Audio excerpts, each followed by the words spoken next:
At Three Rivers Stadium in Pittsburgh, Pennsylvania for this afternoon's National Football League Interconference game, matching the Chicago Bears of the NFC Central against the defending world champion Pittsburgh Steelers of the AFC Central. Hi, everybody.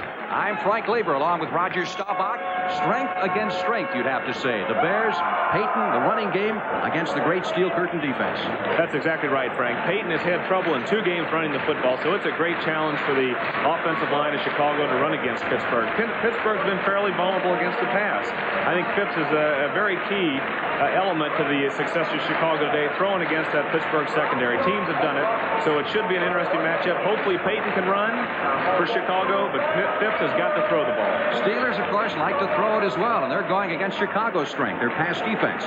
Bradshaw's thrown 7 touchdown passes this year. Stallworth's out. He's got Jim Smith and Lynn Swan to pick up the slack. So the strength of Chicago in the secondary will be a battle with Bradshaw, because Bradshaw has thrown the ball. He's thrown it well, and it's another key element, a key matchup. Bradshaw against that fine Chicago defense. We're ready now for the opening kickoff here at Three Rivers Stadium, so let's go down to the field.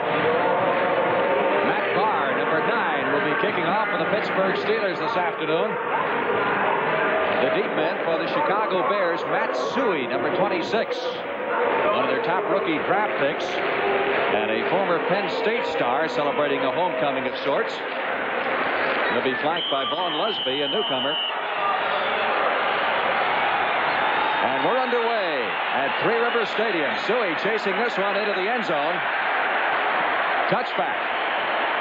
And the Bears will bring it out to the 20-yard line. The Bears have their injury problems and suffered another, Roger, before the game today. I was watching them in pregame warm-up, and Ricky Watts was running a sideline route. He's had a bad ankle. He was out for a while, and he got caught in the AstroTurf and twisted the same ankle. He limped into the locker room, and they're indicating now he probably will not play today. Let's take a look at the Chicago lineup. This is the way the backfield lines up. Dave Williams, the newcomer there from last year. There's the wide receivers, Haynes and Baschnagel. James Scott is also on the injured list, though he may see some action. He's coming back from a hamstring problem. Mike Phipps at the throttle, and he comes out throwing. Pass completed over on the far sideline to Dave Williams, the running back, short of the first down. As you look at the Bears' offensive line, a lot of fingers pointed in that direction after last week's game against Minnesota. They've had some problems there. Normally with a back like Peyton, you'd expect him to get more than the 39 yards he picked up against the Vikings. Pickup of 7 yards in the first play from scrimmage for Chicago. It'll be 2nd down and 3. The Bears have the football at their 27-yard line. You know, Frank, I think we'll see a lot more of that first down play. Ken Myers, the offensive coordinator, mentioned they were going to try to hit the running backs more. And you got the running backs out in the swing hook area about 6-7 yards downfield. You got a tight end over the middle, and Phipps has got his choice. And he hit Williams the first time, and he still has the tight end as a possibility later on. It's a good first down play. Bears are short of the first down by a yard. Front 4 for the Pittsburgh Steelers. Beasley is filling in for Joe Green, who will not see action. He's been out with the flu and lost 5 pounds in the last 3 or 4 days. 3rd down and a yard.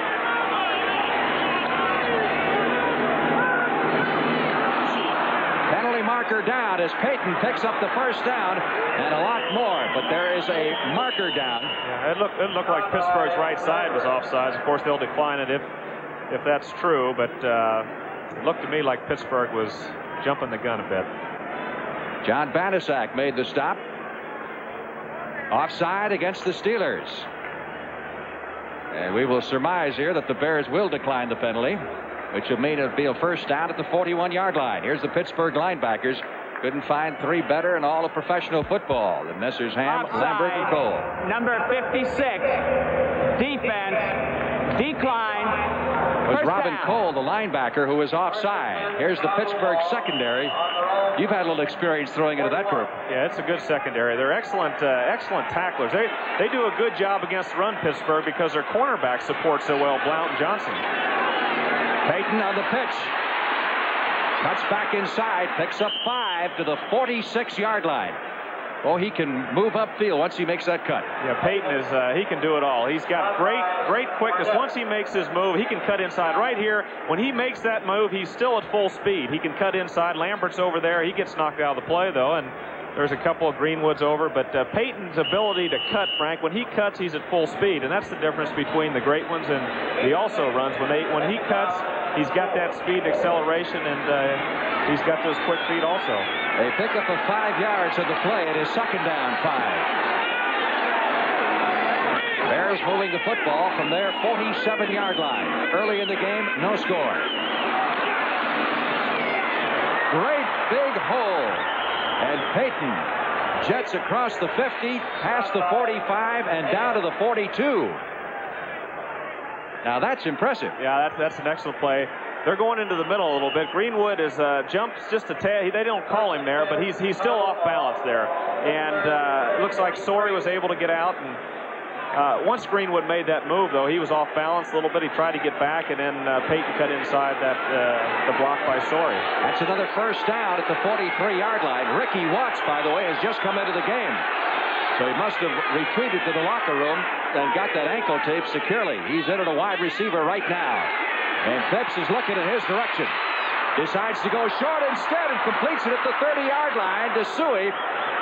Matt Suhey is down to the 25 and down to the 22, and the Bears are on the move. Well, Suhey came in there, and Robin Cole had him man-to-man, and Phipps laid it right out in front of Cole. Cole had Suhey man-to-man, but the ball was well thrown, and Suhey made a good catch. Cole was close behind. It was a fine throw and a fine catch.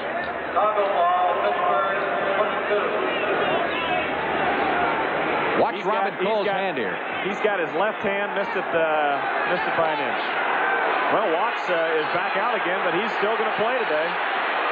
Suhey up the middle, down to the 20 to the 19-yard line. A pickup of 3. It's second down, 7. There's Neil Armstrong, the Chicago Bears coach. Had an interesting chat with him before the game. He told me that he met you at a banquet last year. And you want to tell the story? Who you thought he was?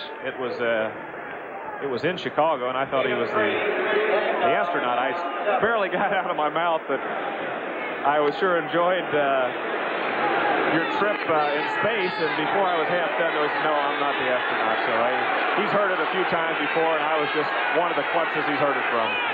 Second down, 8. Bears at the 19-yard line, make it 7. Phipps with good protection, going for 6. Boschnagel almost with a spectacular grab. Brian Boschnagel, who played his high school football here in Pittsburgh at North Allegheny High School before moving on to Ohio State, an All-American career. That would have been a great grab. We're going to see it again here. J.T. Thomas has got him to the inside. Johnson's got him to the outside. And Boschnagel splits the two of them. And really, J.T. was a little bit up front. He was a little bit too far in front of Boschnagel, but they had him double-teamed. The ball was thrown in there, and he almost made a one-handed catch. It is second down. Make it third down. Still needing 7 for the first down. The Chicago Bears at the 19-yard line. Here's where the Steelers are tough down here, Frank. They like to blitz inside the 20-yard line. James Scott is in the game. He's wide to the left side. Ricky Watts is split to the right. Well, they're faking that blitz. And Thomas was offside. Peyton on the carry.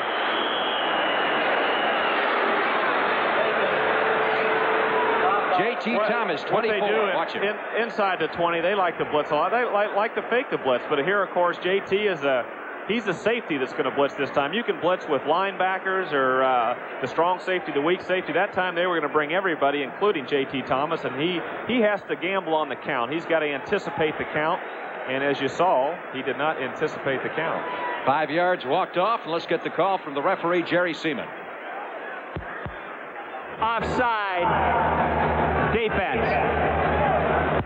That'll move it down to the 14-yard line. Instead of 3rd and 7 now, they're looking at 3rd and 2, and that changes your offensive strategy a bit. You can bring in a couple of tight ends, run the football. It's a completely different philosophy. The Bears still keep their 2 wide receivers in, but it's a short yardage situation. Impressive opening drive by Chicago. They go at the pitch to Peyton, and Peyton has the first down at the 10-yard line. Walter Payton, who has now rushed 4 times for 32 yards. And keep in mind that they haven't given up 100 yards rushing to a runner since back in 1977, too. Peyton was supposed to play here in '75 as a rookie, was injured. That's the only start he would have had against the Steelers. Look at Alan Page. There's a man peeking around the corner there was Alan Page. He's anxious to get in the game, but he'd like to sit on the sidelines, let this Bear offense do the job. Bears could pick up the first down here inside the 1-yard line as they give it to Suey. And Suey carries it to the 7. That was just an inside handoff. I think they were faking Peyton to the outside and didn't get much. Bears keeps them honest. Bears are hurting at that wide receiver position. They got people banged up all over the place. But the Steelers, of course, are not without their injuries either. As we mentioned, Joe Green is not expected to see action because of the flu. That gentleman is the Bears field goal kicker, Bob Thomas, who may be called upon here in a couple of downs. Second down. 7 to go for the first down. About 7.5 to go for the touchdown. Phipps dropped back at the 18-yard line by John Banasac, number 76, the right end. Well, that was a big play by Banasac. He came, he must have come around Albrecht.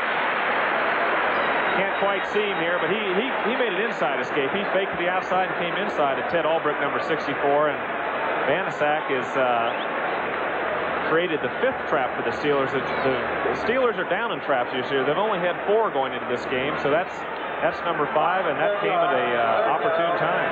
That's in contrast to the Steelers. I should say the Bears 15.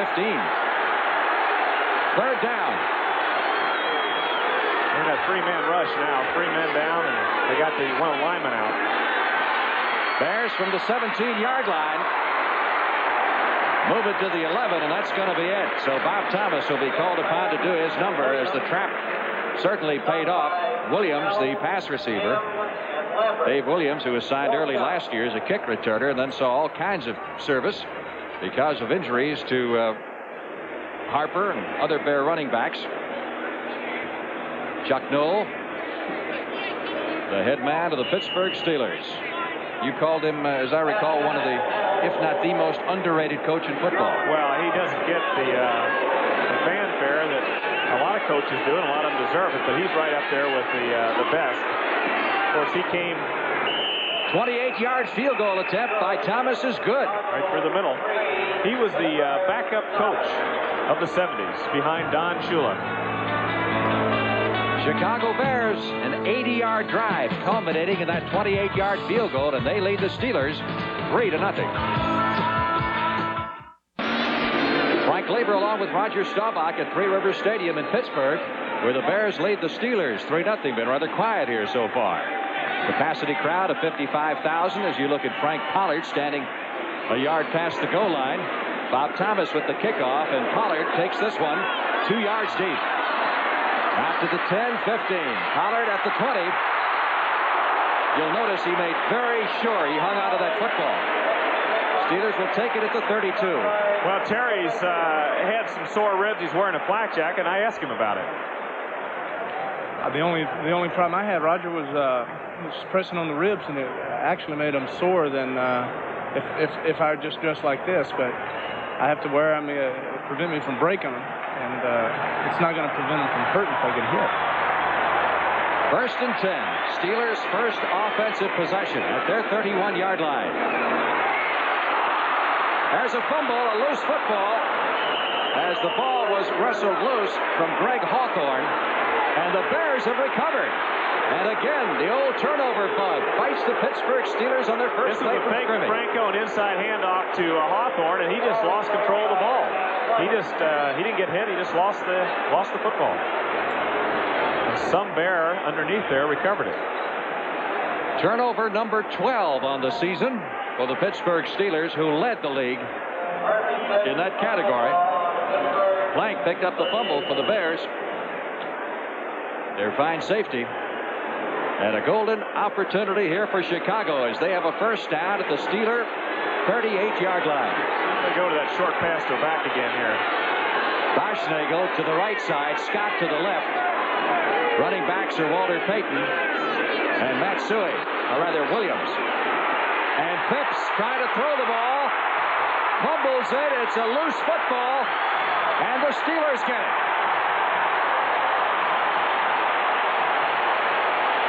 Well, that's First, now comes the question: was his arm going forward or back? they kept both. They were going for the bundle here. They kept both backs in blocking right there, and Peyton's man Cole got away and got around Peyton and caused the fumble. So the turnovers are even at 1 apiece. The Steelers have a football, and when we come back to Pittsburgh, they'll have a 1st and 10 at the 50. Take a look at Phipps' fumble, and you'll see why running backs are so important as blockers. Well, it was a blitz on first down. They were coming, and Phipps kept both backs in. They had to block the blitz, and Cole got around Peyton and caused the fumble. His arm wasn't going forward, and it's a good call by the referee, and Big Jack Lambert recovered the football. Steelers 1st and 10 from the 50-yard line, trailing here in the first period by a score of 3-0. The fake to Franco Harris. Hawthorne at the 35, down to the 25, and out of bounds at the 17. Greg Hawthorne, the second-year man from Baylor. Watch the inside fake here by Bradshaw. Holds Hicks, the linebacker. Watch Hicks hold right here. He's looking, but he's got coverage. He's got coverage in Hawthorne. Hawthorne runs an out route, and then he breaks downfield, and Hicks is looking for him. The inside fake held him. Hawthorne made a nice catch downfield, and that was the play. The inside running fake was the key to the play. Hawthorne is starting his second NFL game today. He's filling in for Sidney Thornton, who is out with a neck sprain. Hawthorne it is again. This is a young man that the Steelers have high hopes for as the eventual successor, not to Thornton, but to Franco Harris when Franco retires. They figure eventually he will team with Thornton to give the Steelers a great 1-2 punch at the running back spot. Pittsburgh backfield. The veteran Franco Harris, one of the all-time leading rushers in the NFL, coupled with Hawthorne. Smith, of course, is filling in one wide receiver slot for Stallworth, who's out with an injury. And you'll notice also John Kolb is out of the starting lineup for the Pittsburgh Steelers. He's got an ankle injury. 2nd and 9 from the 16. Bradshaw. Almost intercepted as Gary Fensick, number 45, had his hands on the football. Swan was in the area. Good coverage by Fensick was back there helping Terry Schmidt a little bit. Terry Schmidt was also covering Swan well, but Fensick was back. They were double teaming Swan and did a good job. Take a look here at the Bears front four. Dave Hampton has been a strong point. Bears defense is ranked near the top all year thus far in the NFL statistics. It's two of the best safeties in the game in Fensick and Plank. 3rd down. Pittsburgh needs 9 for the first down. Ball is at the 16-yard line of the Chicago Bears. Bears faking a blitz there, and we get a whistle prior to the snap as flags go down all over the place. Start, number 74, offense. So the penalty goes against Ray Pinney, the Steeler offensive lineman. That'll move it back to the 21-yard line.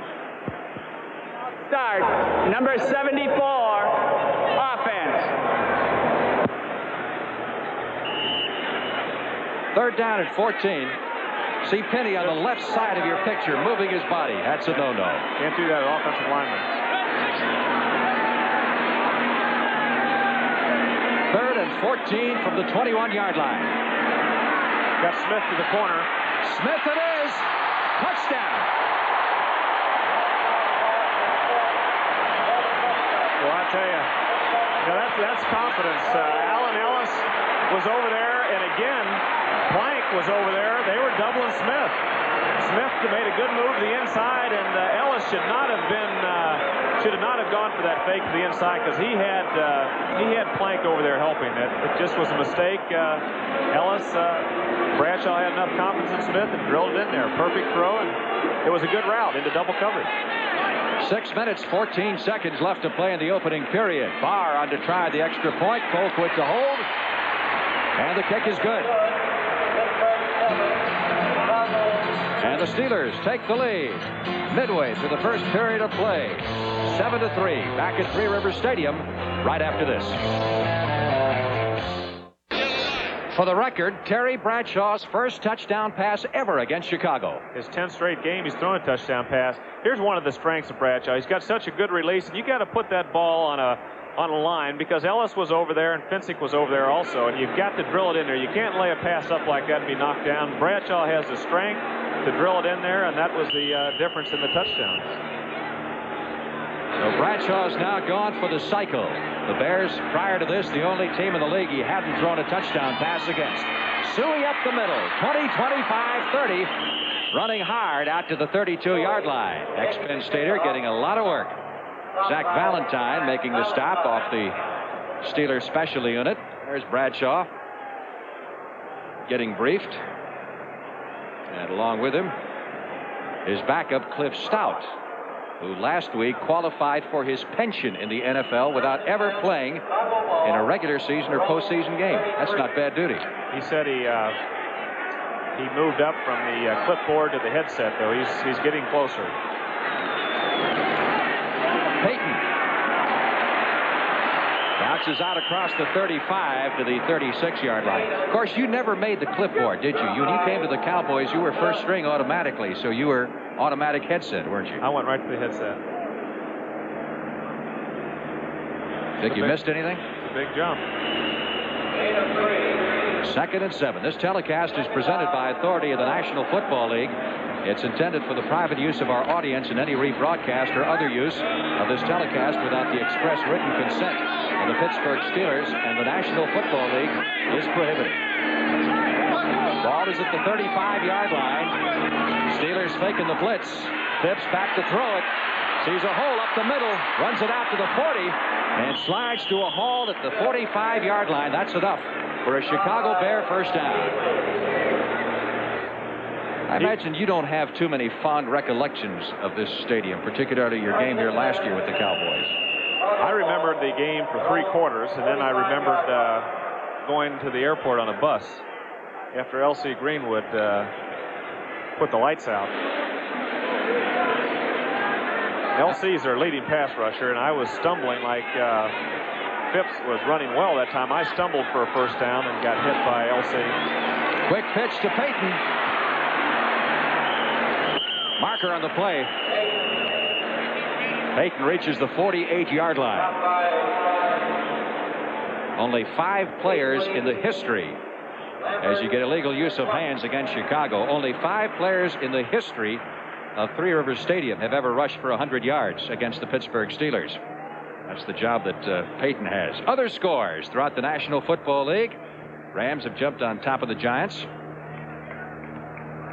That's a big game now, Detroit and Minnesota. And I'll tell you, Lions are for real. Tampa Bay, field goal ahead of Cleveland in the opening period. Gary Premium with a 37-yarder. Illegal use of hands, number 81, offense. That's Robin Earl, the tight end, and Robin is playing today in place of Mike Cobb. They get into this game. Long yardage situations or passing situation. Even though this is first down, it's still 1st and 20. They bring in Taves, comes in the linebacker replacing Cole. 1st and 20. Bears from their 35-yard line. 4:37 left in the opening period. Chicago trailing 7-3.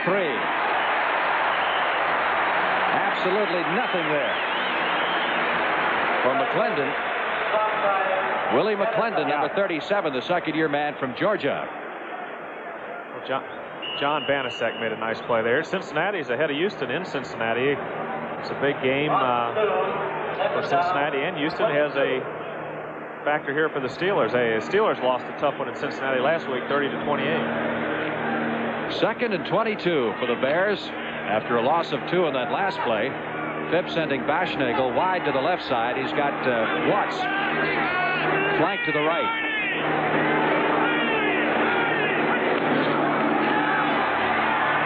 Good protection for Phipps.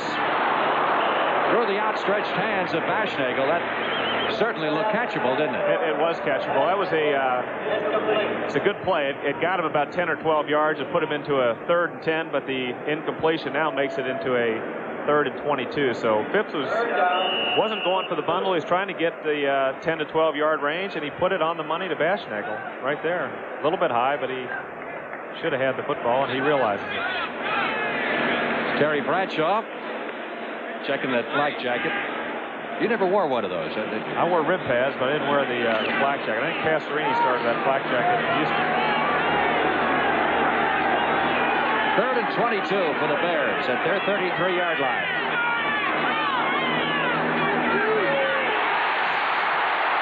Great escape by Suib, but he picked up just a couple of yards. Banasak, number 76, broke through there and contained him, and then the reinforcements arrived on the scene. Banasak's all over the field. Traps, stop and runs, and he stopped the reverse that time. He caused the problem for Williams. Bob Parsons, who along with Bob Thomas forms the oldest in terms of longevity kicking duo, I guess, in the league. They've been around 6 years. Smith is deep, and they got a piece of that one. Partially blocked, bounces at the 50-yard line.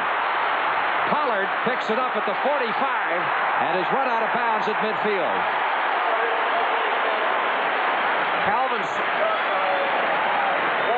Calvin Sweeney gets a piece of this ball, number 85. He got... This is what a punter is supposed to do, right? Follow the play, and look at Parsons going downfield there. Yep, he has a lot to do with that tackle. Timeout here in Pittsburgh. Back after this. With Roger Staubach, this is Frank Lieber in Pittsburgh. And the Steeler fans say this will not be Walter Payton's day. Well, so far he's rushed for 35 yards in the opening period. That's not bad. Franco Harris on his first carry of the day for the 45 of Chicago. A pickup of 5 on the play. It'll be 2nd and 5. Gary Campbell, number 59, on the stop. There's Walter Payton taking things easy on the Bear bench. Meanwhile, on this side of the field, John Banasak, who, as Roger mentioned, has been all over the field, checking out some defensive signals. Steelers leading 7-3. 2.5 minutes remaining in the first period as Terry Bradshaw calls the signals. Hawthorne up the middle, a big hole inside the 40 to the 37-yard line. This is a trap play up the middle. He fakes a little pitch over to Franco Harris, and that was pretty fast right there. He did move fast, didn't he? But Franco went one way, and Hawthorne broke back up the middle in a trap and got good yardage. That's a first down for the Steelers as they're moving now at the 37-yard line of the Chicago Bears. Bears defense trying to dig in. Hawthorne trying to bounce outside, doesn't get there. Good defense that time by Chicago's Jerry Muckenstern, number 58. Now, the Bears have had 3 linebackers play that position in 25 years. Muckenstern is the 3rd. Muckenstern did a good job there. On first down, it's a good time to bring your linebackers in the blitz. It helps stop the run, and it's really a good way to stop the run. And both linebackers came that time, and Muckenstern was across the line. He was the force man, and Hawthorne had nowhere to go, and Muckenstern caused it. Got a yard loss. Second down, a little more than 10 needed for the first down. Bradshaw drills it over the middle. Diving catch by Hawthorne for the first down at the 25-yard line. Tom Hicks, the middle linebacker, number 54 in the stop.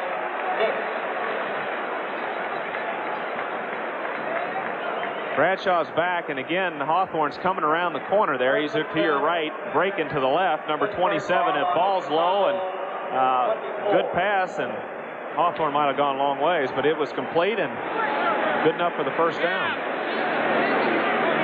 Bradshaw's mixed it up nicely. He's 3 out of 4 for 66 yards. Under some pressure, he unloads the football in the general direction of Lynn Swann.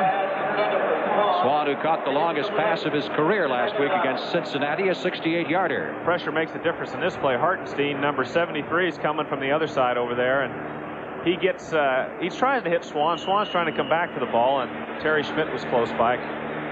But at the pressure in the pocket caused that incompletion. Second and 10 from the 25-yard line. That's the best pass defense, Frank. That's what it is. A good pass rush. Seems to me I've heard that somewhere. Yeah. Swan to the right side, Smith to the left side. Perry's audible in this play.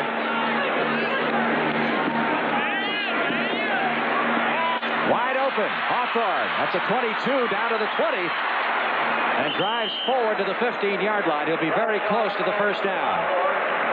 What made you notice there he was checking off?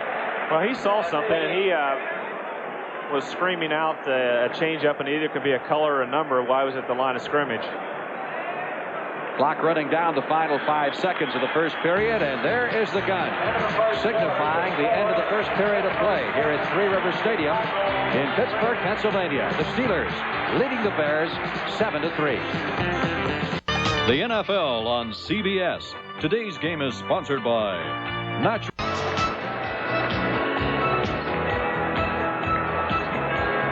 The Pittsburgh Steelers came up short of the first down on the final play of the opening period, so they're looking at a third and less than a yard needed for the first down.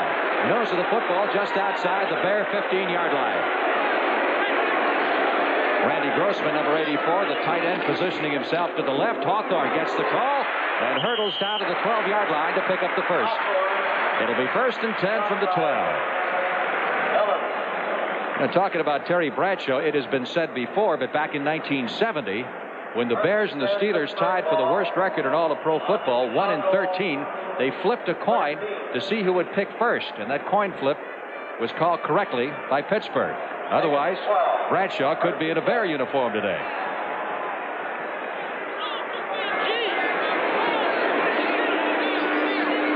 Terry, the number 2 passer in the American Football Conference. Franco Harris to the 9 to the 8-yard line.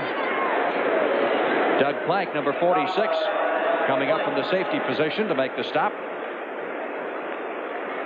Tough man to bring down. Franco is a big back, and he is tough to bring down. It's just an off-tackle play. Watch Plank. Doug Plank, number 46, gets him around the ankles, and that's the place you get the big guys, around the ankles. You hit him up around the chest, and Franco's in the end zone. 2nd down and 6. Of course, Harris can fall forward and pick up those 4 yards. Ball is at the 7-yard line. Oh, boy. Alan Page. Allen has been known to get a little anxious. I tell you, he's off to a great start this year. Page has 7 quarterback traps, and that is more than 14 other football teams in the NFL. The Bears have a total of 15 traps. They lead the league. That's not the time to go offsides.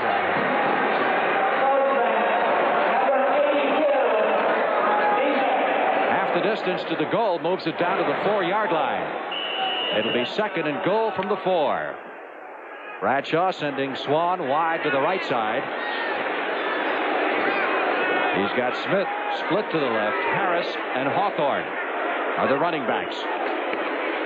Terry wants to throw it, and he tried to find Swan. Swan had a handle on it for a moment, but Terry Schmidt was back there defending, number 44. I think Len almost had this, and he could have had it. Terry Schmidt, number 44, did get a hand in front of the ball, and he might have lost concentration on the ball or lost flight of the ball for a second, but it was catchable. 3rd down. Keep in mind now that the Steelers can pick up a first down a yard and a half away. It is 3rd down, 3 away from the touchdown. Grossman in motion. Franco Harris. Good play by Alan Ellis that time. He'll be close for the first down as Ellis, number 48, made the stop. This is a pitch out just to the left. He's got Grossman coming across leading, but Alan Ellis comes out of nowhere right here and puts a stop on a big bruiser, and it's short of the first down. That's an excellent play by Ellis that time. That's the difference between a touchdown and going for a field goal. Matt Barr, this will be from 20 yards. He's 3 out of 5 on the year so far. Perfect. Make it a 21-yard field goal by Matt Barr. So the Pittsburgh Steelers come up with 3 points out of that drive and lead the Bears 10-3 early in the second period. Steelers ready to kick off. And Matt Barr will do the honors.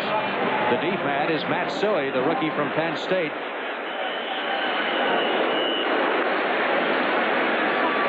Pittsburgh leading 10-3. Suhey fading back to his 2-yard line.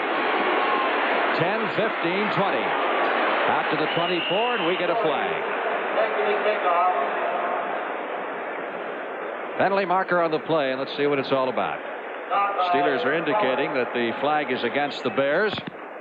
It's one thing you hate to see if you're a quarterback coming on the field is a penalty on that kickoff against your club. Yeah. Because it's bad field position is what it results in, a clip against the Bears. You know, the Steelers have good specialty people, and they have excellent backup people who are the specialty team. And Dwayne Woodruff comes in sometimes in third down. He's a fine defensive back, number 49, and he's the one that came in and made the stop on that play on Suhey.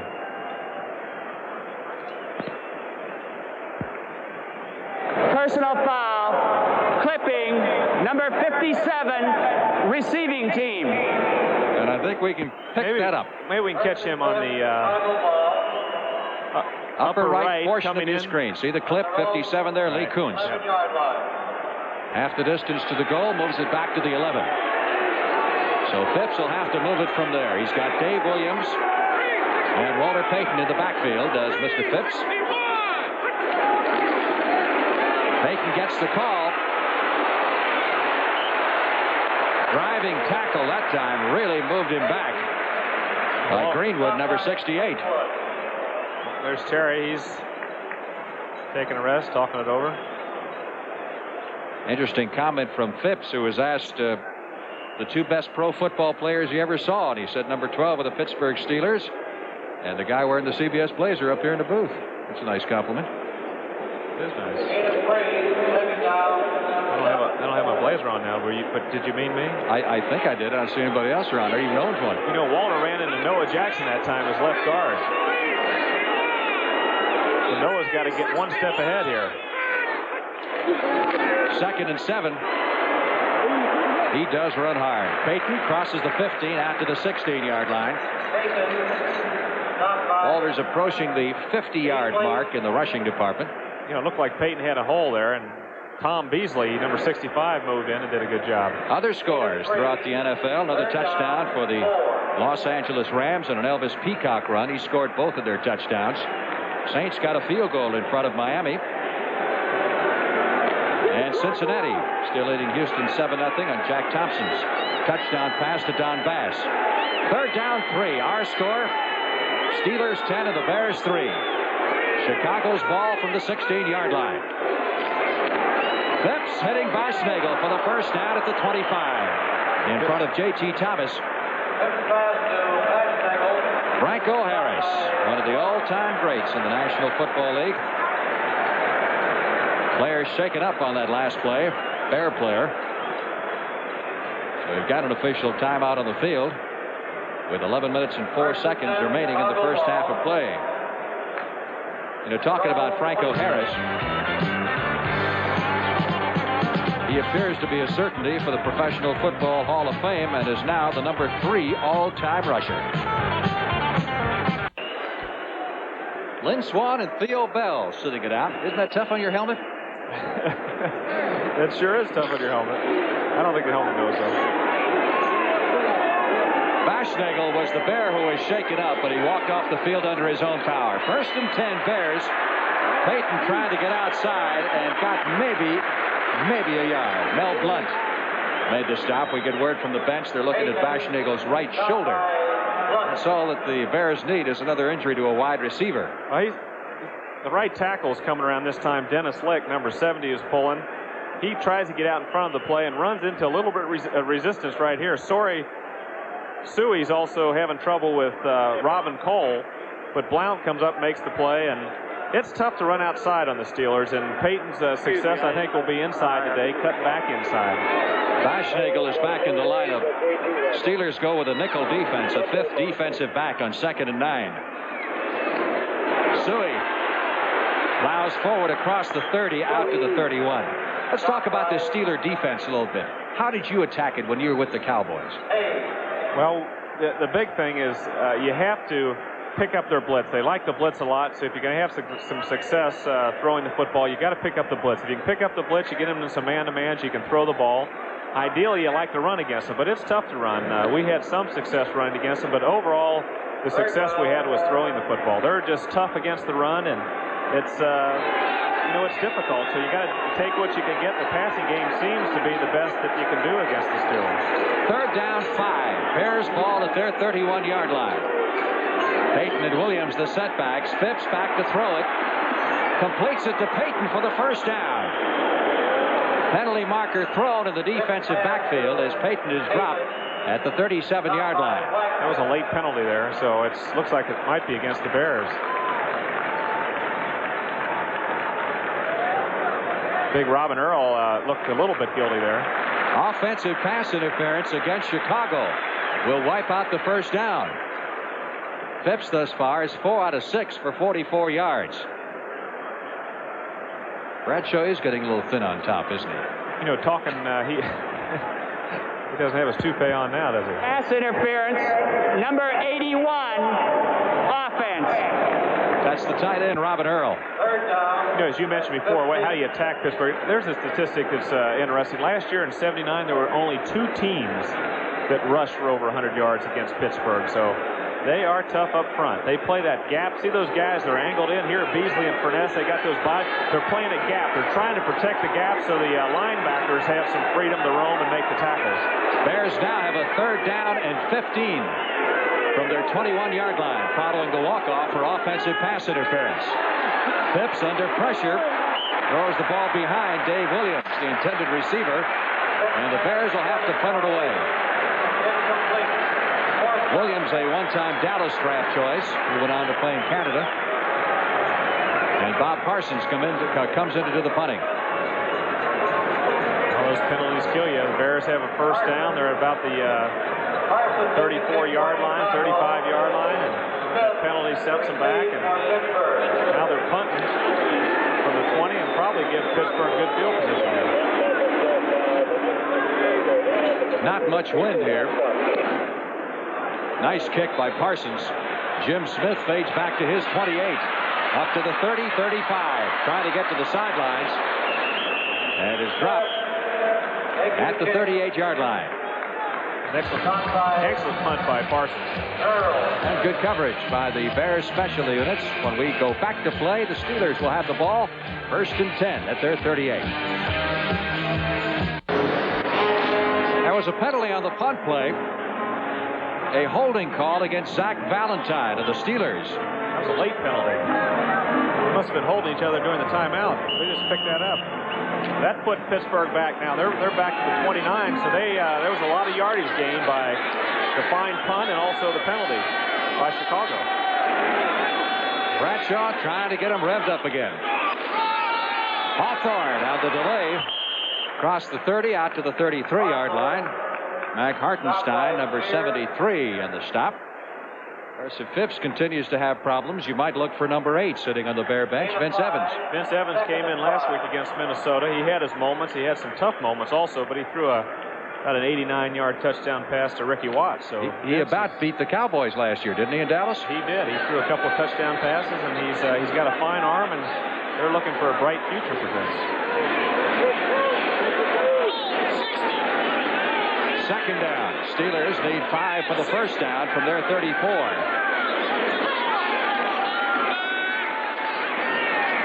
Bradshaw got all the time in the world and hits Jim Smith for the first down at the 45. Yeah, you give any quarterback that much time and he's going to hit one on you. Well, the defense also, they had Allen Ellis was coming up into kind of a short area. He had help from Doug Plank deep. But Bradshaw had so much time that Smith, who was covered initially, was able just to find an open area over there. And you give someone that much time with a good receiver like Smith, he's going to find some room, and Bradshaw will get it out to him. Bradshaw will sing the praises of this young man, I'll tell you. Even though they're missing stalwarts, Smith, former Michigan star, is an outstanding wide receiver, capable of starting for most teams. First and 10 from the 45. Again, a lot of time. And Bradshaw overthrows Lynn Swan, the intended receiver, down at the 35-yard line. Finsick back there defending. Finsick that time had a beat on Swan. He was looking at Swan, looking for the ball to come in there, and he didn't realize it was overthrown because it hit him right in the shoulders. Bradshaw is now 5 out of 9 for 87 yards. Terry has won more league titles than any quarterback except Bart Starr, who won 5. Bradshaw's won 4. He's a big play guy, Frank. He can make the big plays.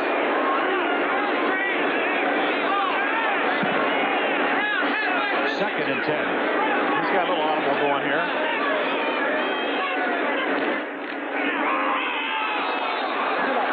Hawthorne after the 48-yard line. He had a second 10 play on there, and he must have seen an overshift in the Bear line because he ran a trap on second 10, thought he had an opening there. Bears. Tom Hicks and Alan Page collaborating on the stop. That's Hawthorne, the ball carrier, who is shaken up on the play. It's a ball hit him in the stomach there. It looks like he lost a little wind. I guess that happens to most ball carriers and quarterbacks sooner or later. That can be very painful. Timeout here at Three Rivers Stadium in Pittsburgh, Pennsylvania, with the Steelers leading the Bears in the second period. 3rd and 8 for the Pittsburgh Steelers at their 48. The venerable Rocky Bleier, number 20, has replaced Hawthorne, who seemed to be all right. Bradshaw trying to dial Smith, and he gets him at the 32-yard line. Jim Smith with a big catch and a big first down. What a great play there. That's football. That was a fine play. He had Finsick on him, and also Winford Gaines came in on 3rd down for Chicago, so they had an extra back in there, and watch Smith catch it in between both of them. Good concentration. He knew Finsick was going to hit him, but he still hung on to the football, and he beat Gaines on the play. The kind of receiver you got to love. Steelers drive it again, this time at the Bear 32-yard line. Short count play. Bradshaw comes back. Good protection. Randy Grossman, the tight end, at the 26-yard line. Alan Ellis, number 48, in the stop. Keep in mind the Bears have the number 2 defense in the National Football Conference.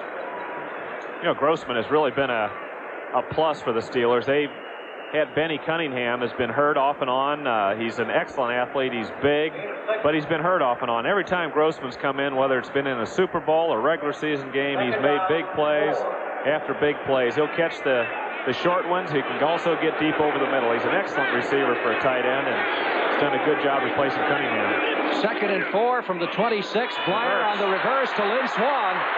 And Swan has no place to go as he's dragged down by Gary Campbell, number 59.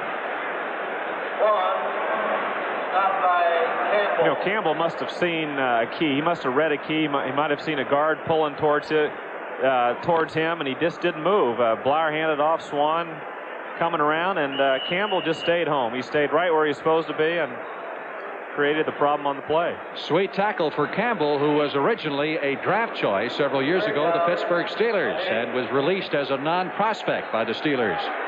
Eventually gravitated to the Bears. There's a big 3rd and 8. They bring in an extra receiver here. Calvin Sweeney's in on the left side, and Swan and Smith are on the right side. Ball at the Bear 29. Bradshaw, good protection. There it is. Touchdown. Jim Smith with his 2nd touchdown of the afternoon. He just split that secondary. And Bradshaw's running down there to shake his hand. I don't blame him. He ought to be down there shaking his hand. Smith has beat him to the outside. This time he makes good, quick moves, gets ahead of Winford Gaines, beats everybody, gets deep, and Finsick is also a step behind. He catches the ball in the middle. Good throw, right on the money. Touchdown. Barr's on to try the extra point. And the Steelers appear to be rolling after that early turnover.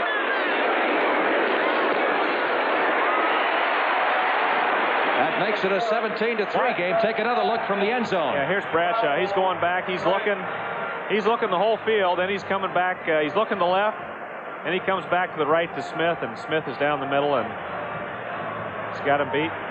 Good play, good move. He stutter stepped right at the line of scrimmage on Gaines, though, and that's what got him free. And with that stutter step, he also broke to the inside, and Gaines was trailing him all the way.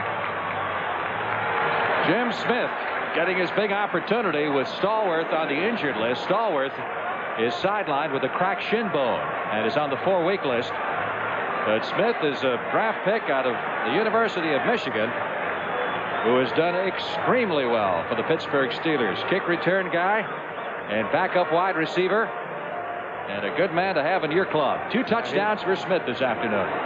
He's got a touchdown pass. It's the first time that Smith has scored 2 touchdowns in a single game for the Pittsburgh Steelers. So it's got to be an exceptionally big thrill for him.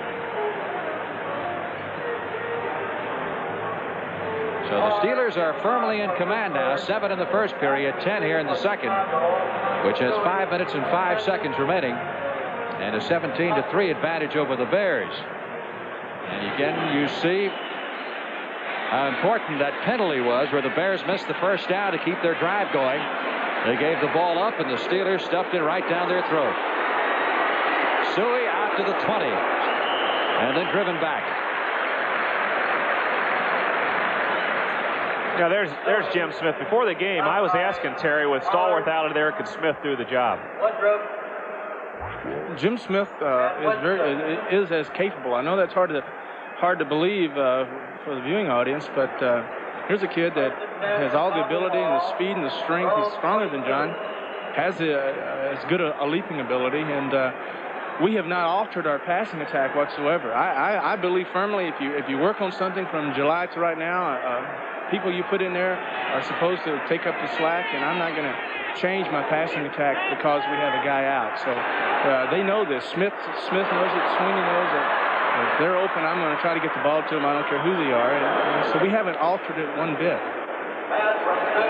Walter Payton on the receiving end of that pass from Mike Phipps, picking up a Bear first down at the 39-yard line. You feel the Bear strategy is going to be to throw to the backs today? Well, we were talking about Smith being a fine receiver, and of course Walter Payton's a great receiver. And yes, Frank, Myers, their offensive coordinator, mentioned that they would throw to the backs more often today, and Walter Payton is an excellent receiver. If he can get the ball, get a little maneuvering room like he did then, he's going to hurt that Steeler defense. Payton it is, with Noah Jackson as his escort, but not much there. Just couldn't quite get to the corner. Jack Lambert, number 58. And Jack Ham also over there. Mike Phipps, 5 out of 8 so far, total of 62 yards in the afternoon. You know, Pittsburgh has given up 3 yards on a rushing play and 6 yards in a passing play. So on first down, a short pass, 5 or 6 yards, your odds are better to throw the football, and it's a good piece of strategy. Second down, 11. Bears from their 39-yard line.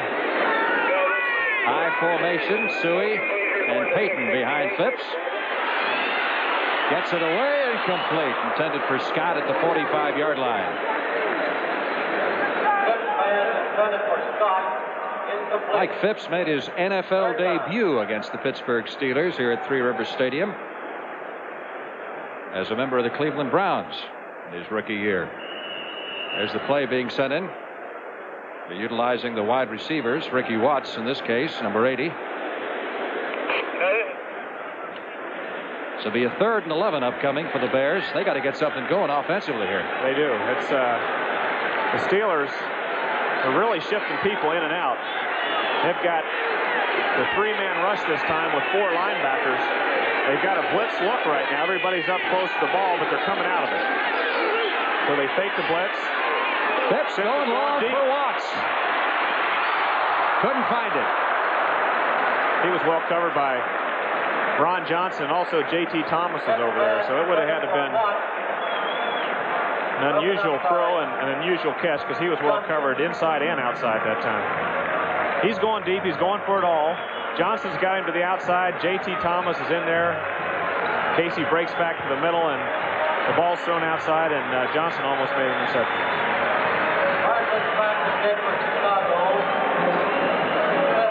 Parsons in to do the punting for the Bears. He's been doing a lot of that so far this afternoon.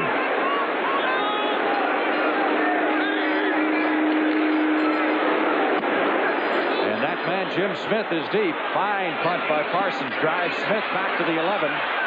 We get a flag. Yeah, there's a flag down that time. Smith dancing his way out to the 24-yard line. We had a marker on the play with 3 minutes and 30 seconds left to play in the first half. I think Dwayne Woodworth was pushing someone behind, number 49.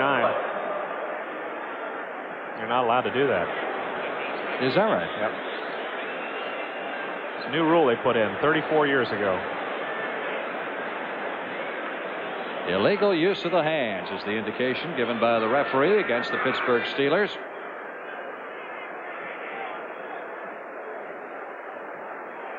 And we'll get the official call here after the referee, Jerry Seaman, steps off the yardage, which will put the ball back at the 10. Illegal use of hands. Number 44, receiving team. That's Frank Pollard, number 44. Rookie from Baylor. There's Mean Joe Green, who caught the flu bug this week. Missed practice a couple of days. They said he lost 5 pounds, still rather weak, but still a pretty darn good football player.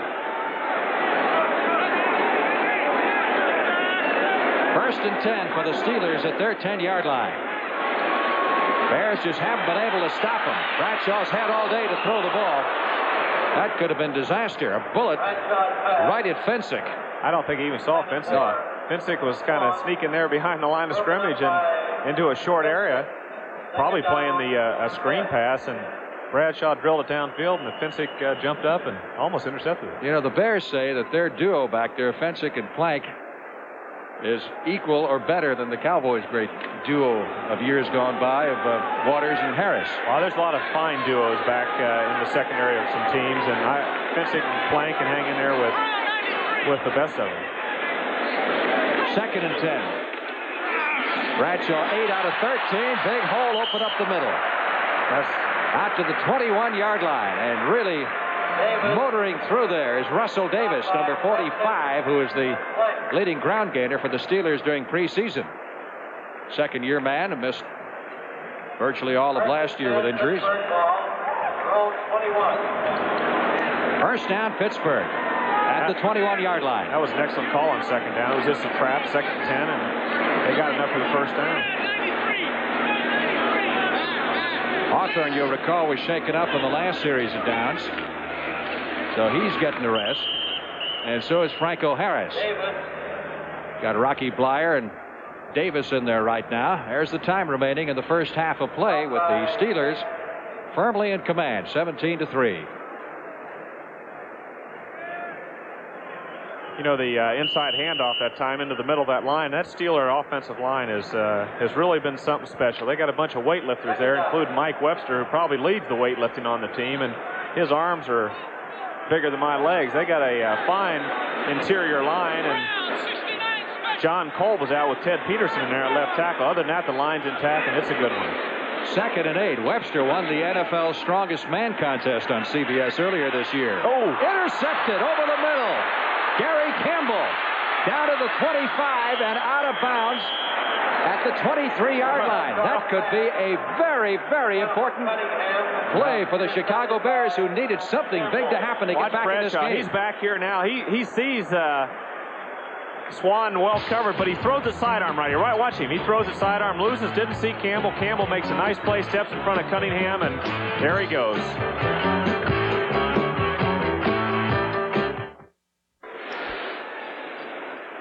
Frank Lieber along with Roger Staubach at Three Rivers Stadium in Pittsburgh. A minute 55 left to play in the first half.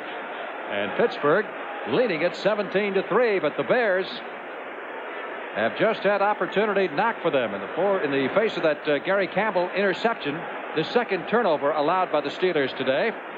And Chicago has a first down at the 19-yard line. Well, this is a critical series for Chicago. It's before the half. They'd like to get some momentum going, and here they are on the 20-yard line. They need a score.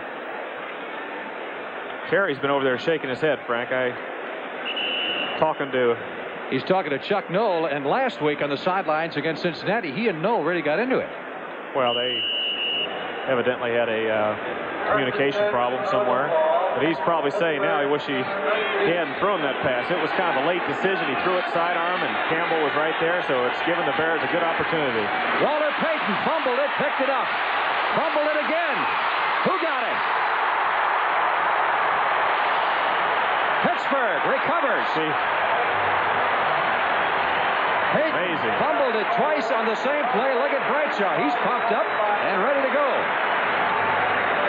Well, he drops the ball here. He doesn't quite have possession. Picks it back up. Drops it again.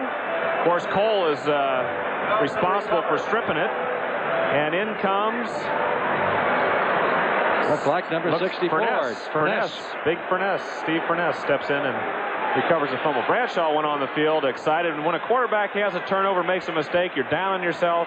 You don't want to cause the touchdown for the other team, and when you get it back, it's you're rejuvenated. So this will be interesting. There's still enough time to score before the half. They got the 2-minute offense going right now. Big hole. Rocky Bleier out across the 40 to the 45. Bears obviously looking for the pass, and the Steelers crossed him up. That's excellent play with 3 timeouts left. There's enough time. They've had a second play called. I don't know why they don't use a timeout here. They've got enough of them left, but they're going with the second play. It was called in the huddle. Steelers 1st and 10 at their 45. The Bears faking a blitz. They're coming. And they come. They're coming. Oh, are they coming? They had Plank was up in the line, and they had 8 people coming with man-to-man coverage downfield. Steelers call time to stop the clock now. Preserve the time remaining, 1 minute and 15 seconds. Loss of 8 yards in the play. It'll be 2nd and 18 from back at the 38-yard line. And Bradshaw will come over and have a word or two with Chuck Noll and company. You're talking about Noll getting hot at Bradshaw last week. You and Landry ever have any disagreements on the sideline? Sure. We've had a few. And he knocked down dragouts? Well, when you have not knocked down dragouts, but we've had a few disagreements. You have. How many did you win? Well, I think I'm 0 for about 8. But the main thing, Noll's a competitor, Bradshaw's a competitor. They can have a temper tantrum here and there if a mistake is made. It's forgotten, though. That's the class of a relationship between a quarterback and a coach. It's not lasting. It's very quick. It's spontaneous, and it's forgotten. You know, the big thing today, though, that it really is worked against Chicago. They've recovered 2 turnovers, and bam, they've given them right back on the next play. On the next play, and they were looking to get some turnovers from Pittsburgh. They got a fumble early, the interception, and sure enough, on the next play, they've given the ball up themselves. So it's been a rough first half for the Bears. Don't forget all the NFL scores and highlights upcoming at halftime. Brent Musburger and company, the NFL Today in New York. This is one of the games they'll be talking about. Cincinnati trying to pull off a big upset for the 2nd week in a row, leading Houston in the 2nd period 10-7. Riley Coleman on a 1-yard run has just scored the first touchdown of the game for the Houston Oilers. Here's where Bradshaw has been an artist. He can come up with those 2nd and 20 plays, and he's been excellent in the 2-minute period. He can come up with the big plays, and now he needs one. 2nd and 17. Bradshaw floats it over the middle. Cunningham, the tight end, makes the grab. He's down at the 28-yard line of the Chicago Bears. Clock is still moving. They have 2 timeouts left. That clock's moving. I would think they'd want to regroup with the timeout, but they're not going to do it. They're going to go. They had 2 in the huddle, and they're going to run the second one.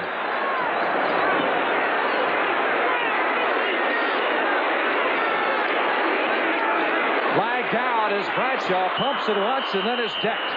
Back at the 38-yard line. Well, they're coming again. That time it was Finsick. The last time it was Plank that was up there with the blitz. This time they had Finsick up there. One time as a weak safety. This time it was a strong safety. It may have been wise, as you suggested, for him to call the timeout. Penalty was against the Bears. Offside. Oh, that's a big break there. Big Mike Webster. Look at those arms of that guy. That's Man. unbelievable. It's like he's got his legs up in the air. Encroachment, number 72, defense. That'll make it 1st and 5 at the 24. You and Bradshaw talked about the 2-minute drill in the past, comparing notes. Oh, we've discussed it. And he's given me a few pointers, and I might have given him a few pointers. What would you suggest at this point? Score. What you don't want to do is now they're in field goal range, and you don't want to get out of this range with another trap or a bad play. So That's for Smith. Look at that. Touchdown. Jim Smith, 3 touchdowns in the first half. What can you say about that, Frank? That's unbelievable. Smith is having... This is close. This is close. You'll keep an eye on both feet right there. There's 1. There's 2. If he had control of the ball. Good camera work there also. It looked good call by the referees, and Smith cradled that ball in there. He looked it in, and Bradshaw floated it over, and it was a perfect play. And the Steelers now are in command. You can say that again. Matt Barr with the extra point try. Minute and 55 to go. The Bears are on their 20. They go and score, make it 17-10.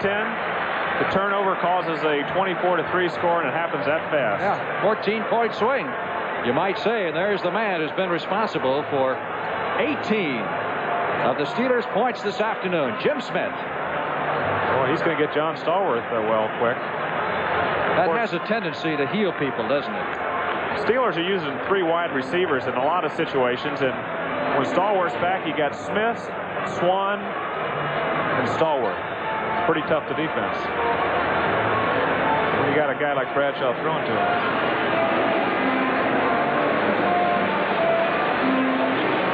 So the Steelers with a 24-3 advantage with 36 seconds left to play in the first half.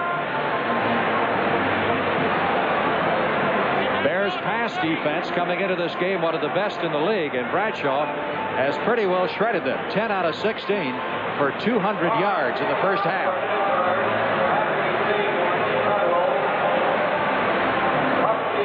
Suey is the deep man.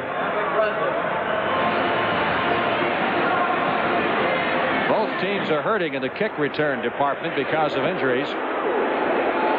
Suey at the 8-yard line. Out across the 20, 25, 30. Picking his way upfield to the 38-yard line is Matt Suey. Craig Wolfley, number 73, makes the stop for the Steelers. That's the time that the Bears have to work with. Phipps is 5 out of 10 for 62. How do you assess this Bear quarterback situation?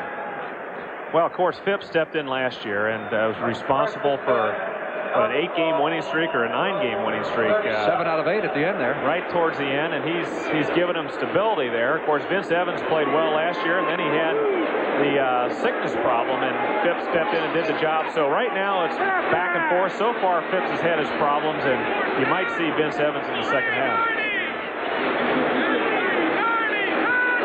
All you can do is try to get a field goal here, get a big play, pass play, and Williams on the receiving end of that pass. Out to the 39-yard line.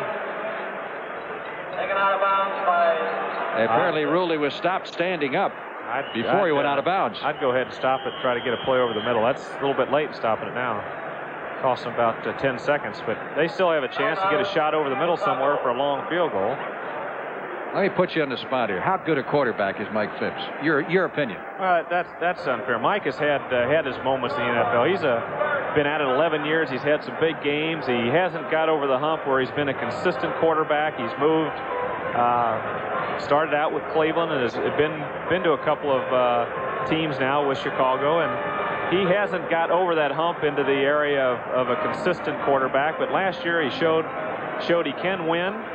And this year they're off, in tough shape, and Phipps has taken part of that criticism. So now, last week though, Armstrong pulled him in the first period. That's happened to you, as I recall, way back near the start of your career. That's got to be a little demoralizing to a quarterback. Well, I don't understand why they pulled him last week and that quickly in the game, but I'm not the coach, and that is difficult because there's many games where you might have 3 quarters where you're not playing well, but you can turn around that 4th quarter. It's not like a baseball pitcher. A quarterback can still turn things around in a football game, and evidently last week the chemistry was there to get Evans in the game, but I'm sure it hurt Phipps. I think it probably hurt his morale. But today it hasn't been Mike Phipps. He's played fairly well. It's been the Bradshaw to Jim Smith combination has been the game against a supposedly very strong Bear defense. And of course, a couple of big turnovers on the part of the Bears at most inopportune times. Right.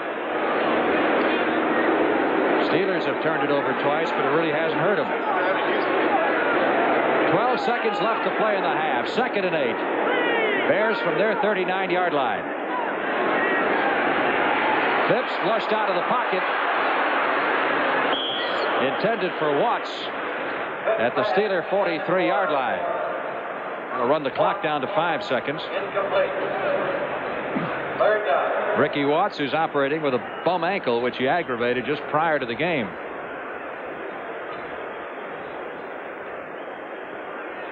The year that Walter Payton came up, Cowboys had a chance to draft Payton. They picked ahead of the Bears.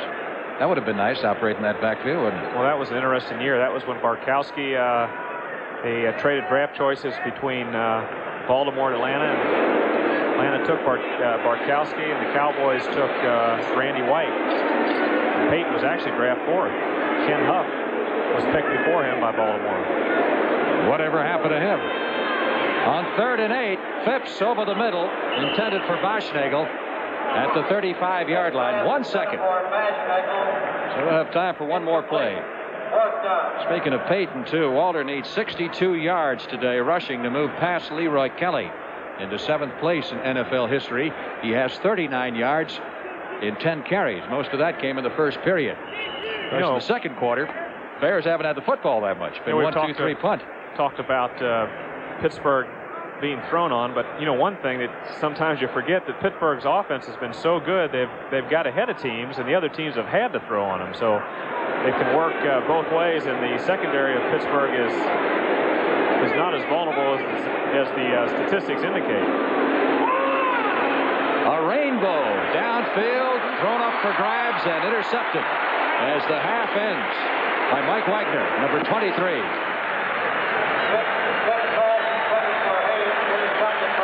So the Steelers bounce back from their disappointing loss at the hands of Cincinnati with a very impressive first half.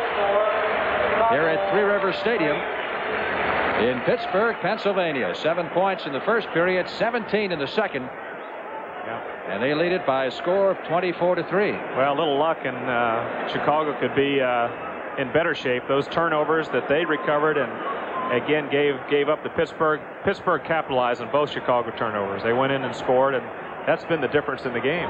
Other than that, it could have been a tight first half. So the Bears, the man, coming off the field. He's fired 3 big ones to Jim Smith.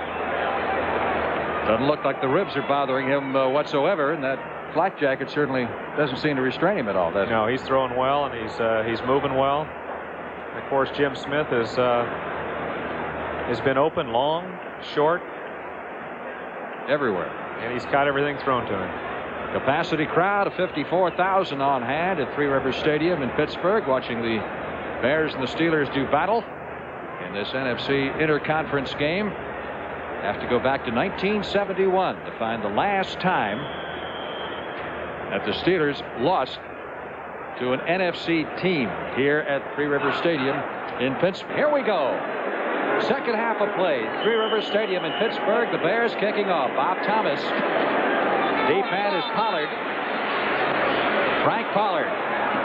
Steeler rookie out of Baylor at the 10, 15, 20, 25.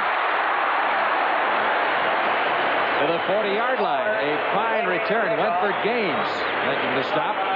Take a look at the first half statistics. Complete domination by Pittsburgh.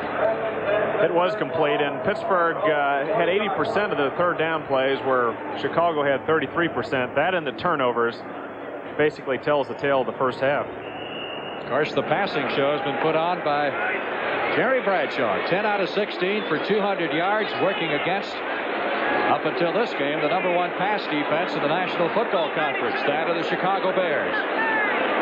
3 touchdown passes in the first half, all to Smith. They haven't run the football much. That's Franco Harris. That's only his 4th carry of the afternoon. Picked up 10 yards and 3 carries in the first half. Tom Hicks did exactly what a middle linebacker's got to do, fill that middle, and he popped Franco right at the line of scrimmage. No gain on the play. It is 2nd down 10. Smith wide to the left side. Lynn Swan to the right. Can you believe the Steelers throwing for 200 yards? And Swan hasn't caught a pass. Here's Harris. Big hole. Across the 50 into Bear territory to the 47-yard line. Great move to the inside by Franco Harris. Walter Payton has had a tough first half. Of course, that's as many yards as he gained rushing last week in the entire game against Minnesota. That was on 16 carries. Banaszak and John Kolb, who's sitting this one out with an injury. On the Steeler bench, not too concerned right now the way things have been going. 1st and 10, Steelers at the 47. Harris with his 3rd straight carry lost the ball, but I believe the Steelers got it back. Pittsburgh recovered at the 48-yard line for a loss of 1. I guess they want to give Franco some work here. 3 carries in a row. Watch Mike Webster here. Chicago's overshifted to the right. He's blocking an Alan Page, and then he moves over to try to block Jim Osborne. His assignment was to kind of cut off anything to the inside, any pursuit to the other side, and Webster is probably one of the, he's rated right up there as, if he's not the finest, he's close to one of the finest centers in the National Football League. 2nd and 11. Steelers at the 48-yard line of the Chicago Bears. Steelers seem determined now to run the football on Chicago after passing it so well in the first half. And again, it's Franco Harris with his 4th straight carry to start the second half after carrying only 3 times in the first half. Down to the 41. Speaking of the All-Pro center Mike Webster. Well, here's Mike again. He's, of course, his job is different. He's after the middle linebacker this time based on the type of defense. He just seals him off, prevents him from getting into the play, and he does an excellent job. He's got enough quickness where he can seal people off, seal linebackers, and also block down. He's got enough strength to block back on the big tackles as well as sealing off the quick linebackers. 3rd and 4. Well, the Steelers with the ball at the 41-yard line, and the Chicago Bears going to call the timeout and attempt to regroup, as the Steelers have moved right down the field after taking that opening kickoff. Pollard bringing it out to the 40-yard line. Timeout here at Pittsburgh. Down 4. Pittsburgh Steelers with the football at the Bear 41-yard line. Bradshaw's got both of his wide receivers off to the left side. Lynn Swan and Jim Smith. Franco Harris and Greg Hawthorne, the setbacks. This will be his first pass of the second half. He gets it away, but Harris can't hold it. 4th down. That time Chicago faked the blitz. The linebackers came up and went back, and Gary Campbell was a step behind Franco that time. Of course, the ball was a little bit too far out in front and too low. But Bradshaw was trying to pick up the first down, go to his back. In that case, it was Franco Harris. They had to wake him up on the bench. Craig Colquitt did not punt at all in the first half. Thought he's going to have the day off the way the Steeler offense been moving the ball. Vaughn Lusby, who was just signed this week by the Bears, is the defense standing back on the 10-yard line. Pretty good rush on Colquitt, but he gets it away, angles it toward the near sideline. Lusby makes the catch at the 11. And the Bears have put it in play from there. 1st and 10, Chicago Bears. 10-yard line. Officials will mark it at the 10-yard line. The Bears trail it 24-3, and they need to get something going at the start of the second half. Mike Phipps, number 15, remains the Bear quarterback here at the start of the second half. Phipps was 6 out of 14 for 64 yards in the first half. He was sacked twice and 1 intercepted. Matt Suhey picked up at the line of scrimmage. No gain on the play. Right. Yeah, Jack Ham was in on that play, and Robin Earl was trying to turn him out, block on him, and Ham held his ground. Ham is just a tremendous linebacker. He was hurt last year towards the end of the year. He's come back strong this year. He's excellent against the pass, and he's strong enough against the run, and he does not get intimidated by big Robin Earl and makes the play. 2nd and 10. Baschnagel to the left side. It's like Chris Haynes is flanked to the right this time as Phipps goes back to throw it. Payton at the 5, 10, 15, up to the 19-yard line. It's like somebody got him in the back there, which disturbed him a little. That was a good play. I think Chicago ought to try a little bit more of the quick flare, the quick screen out, give Payton some running room, let him run with the football. This time Phipps is looking downfield, but he has a play designed over to Walter Payton. Robin Cole comes up, but Payton gets away from Cole, and then Robin Earl is downfield blocking on a couple of people, so it took Mel Blount to make the stop. But Payton has the freedom out there. He can do a lot with it. 3rd down. Bears still need 1 for the first down at the 19. He's got it. Phipps and the quarterback sneak across the 20-yard line, picks up the first down. Well, you're down 24-3 at the start of the second half. I guess you don't necessarily come out throwing, do you? Well, you still have to get something going, especially when they're back their 10-yard line. They don't want to come out and start firing the thing downfield. They need to get in some field position, but passing is going to have to be the name of the game here for Chicago. They're a long ways behind, 24-3, 3 touchdowns. You're into the second half, so I'd say they'd have to start putting the ball up here pretty quickly once they get into some decent field goal. In some decent field position. It was a first down for the Bears at their 21-yard line. Chicago returns home next Sunday to take on the Tampa Bay Buccaneers. It's the two clubs that most people figured at the start of the season would fight it out for the NFC Central. But Detroit, quite obviously, has gotten into the act. Nice fake to Payton. Looking long and then elected to go to the short man, Suey, at the 23-yard line. Well, in this particular defense, Cole is just coming across the line. He's responsible for the back. He's chasing him downfield. He's looking back. He's still in his own defense, though. And he's got help out here by Blunt, you can't see, but the ball's thrown short. It would have been about a 6 or 7 yard gain. And that'll set up a 2nd and 10. There's Chuck Noll, the head coach, 48 years old, 12th year, 4 Super Bowl victories, twice as many as any other coach in the National Football League. Got Tays in there now, replace Cole in a passing situation. 2nd and 10. Here come the Steelers. Phipps trying to get away, and the play's been whistled in. That's the old in the grass rule. Well, of course, they blow the whistle when they feel the quarterback is down, and some of the referees are blowing it quicker than the others. Overall, the rule is good if it's handled properly and the referee has a good judgment. Sometimes it's blown too quickly, and it really is a disadvantage to the scrambling or the quarterbacks that can move around and make the big play. You know what Lambert says? They ought to put skirts on quarterbacks next.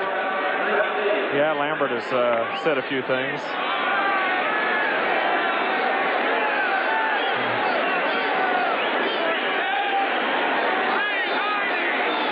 Third down at 19. That's the 3rd time the Phipps have been trapped. Nice catch by Baschnagel. That's a first down at the 32.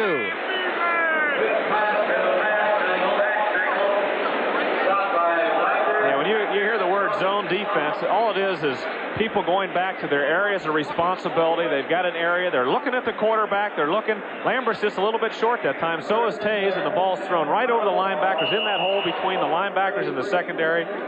Great throw by Phipps and a nice catch by Baschnagel. Terry Bradshaw looking on. A little crick at his neck there. He's not real excited right now. No. Those aches and pains, I'm sure those ribs feel a lot better, though, when you're leading 24-3. 1st and 10. That was a big play by Phipps. And by Baschnagel. Another fumble. Who got it? Pittsburgh has recovered at the 32-yard line. Payton losing his second fumble of the afternoon. Yeah, they're having some trouble. Jack Ham, number 59, on the recovery. Watch this. The problem begins right here at the handoff. Payton doesn't have the ball, or he's either grabbing for it. He just doesn't get the handoff. The ball squirts loose, and Pittsburgh has got another turnover. Now it's the third time the Bears have given it away. What do they say against the good football teams? You just don't make mistakes like that.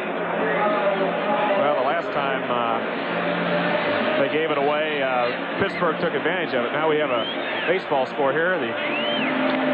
All right, the Yankees' magic number coming in was 3. So by that victory, they would reduce it to 2. Should Baltimore lose, it'll be down to 1. First and 10. Steelers with excellent field position after the fumble recovery at the 33. Nice fake to Franco Harris. Bradshaw trying to find Lynn Swann. Vincent's going to get the flag on him. Trailing him was Fensick. Blank was also down there. Pass interference. Looks to be the call. Oh, he steps up here nice, doesn't he? Yeah, he does. He drills it too. He throws that thing on a string. But they're gonna evidently Swann pushed off on Fensick, and they're gonna give that penalty to Lynn Swann and the Pittsburgh Steelers. Offensive pass interference. That's got to be a big break for the Chicago Bears, who need something good to happen for them. Swann needs one more touchdown pass to equal Buddy Dial's all-time team record of 41. Pass interference, number 88, offense. You know, the receivers have a lot more freedom downfield. That's why you see a lot of yardage in the passing game. Once they get past 5 yards, they can't be hit, but they also cannot push the defenders. It's like playing basketball, guarding a guy in basketball. They cannot charge into him. In that case, Swann pushed off Fensick and got called for it. Ball is back at the 42. Now it's a first and 20. Franco Harris. Oh, great cut, great cut. Down to the 25 and inside the 20-yard line. Alan Page finally ran him down. Franco Harris, who this season passed Jim Taylor, and is now the number 3 all-time rusher in the National Football League. This is just a toss to the left side, to the weak side. It's away from the tight end. He's got blocking. Greg Hawthorne's out in front of him. He's got Ray Penny, number 74, over there. And he cuts back against the flow. And a big man like that runs that smooth is awesome. He's got off to a little bit of a slow start this year, but last week he showed some signs. He made a couple nice long runs, and today he's running well again. He has had 7 1,000-yard rushing seasons. First down from the 18. They're going to give Franco some work after he carried for just 3 times for 10 yards in the first half. He has now carried 6 times here in the second half and has picked up a total of 58 yards rushing, and is suddenly catapulted to the status of the leading rusher in the football game. Well, Franco is not a scat back. He's not a scat back by any means, but he's very fast for a big man. He also keeps those feet close to the ground. He's got good balance, and he runs with power also. Those ingredients have made him, I guess, the 3rd leading rusher of all time. Second down, 8. Bradshaw caught from behind as he tried to move it outside. And there's Jerry Muckenstern, number 58. There was a foul up there, Frank. Something went awry, and Bradshaw got caught missing the handoff, but also caught Chicago in a blitz. Muckenstern was in there on the blitz, and Terry's saying to somebody, what went wrong there? Was it me, or who did it? Muckenstern, number 58, was coming across in the blitz, and he caught Pittsburgh in a missed assignment. No one touched him. Third down. Steelers need 14 for the first down. They've got 3 wide receivers in there. Calvin Sweeney, number 85, has replaced the tight end Grossman. Bradshaw back to throw it. Protection is good. Lynn Swann out of bounds at the 6-yard line. First down. That's his first catch of the day. You know, you got Vaughn Lusby's in the game. He's right over Swan. He's hitting him in that 5-yard area. But Swan, once he gets past that 5 yards, it's free game, and he breaks off of Lusby about 12 to 15 yards downfield, and Bradshaw has enough time, gets it out in front, and it's a fine football play. Lusby, who just joined the Bears this week, is being utilized not only as a punt returner, but also as a nickel back, a 5th defensive back in passing situations. It is 1st and goal to go from the 6-yard line. Well, Bradshaw's made the big plays all day. That's another example of a fine receiver and a quarterback at work. Greg Hawthorne cuts back inside, drives for the goal line, and is stopped at the 3, maybe the 2-yard line. Again, Muckenstern, number 58, in the tackle for the Bears. You know something that's interesting? What? When Swan is a single receiver out away from the other wide receiver, he's always on the right side. So why is that? Terry Schmidt, that's the way Pittsburgh does it. He could be the split end or the flanker, but he's always on the right side. Now, if they have 2 wide receivers, in that case, he was over on the left side. That's the only time he's on the left side, when he's on the other side with Jim Smith or Stallworth, who's ever in there. 2nd and goal from the 2-yard line. Bradshaw rolling out. Touchdown! Look at that. Benny Cunningham, the tight end. Look at that.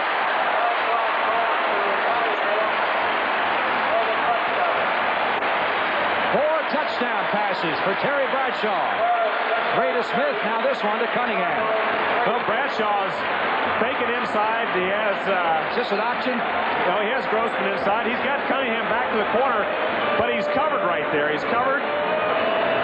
Terry Schmidt is back there, but again, with his agility and his movement, he let Cunningham get open, and that's a good play on Bradshaw's part, and also Cunningham finding the open area.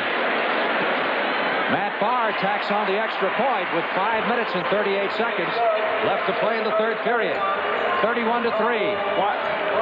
Watch Cunningham's going to the corner right now. He's looking for him right now, but here's Terry Schmidt coming in the way.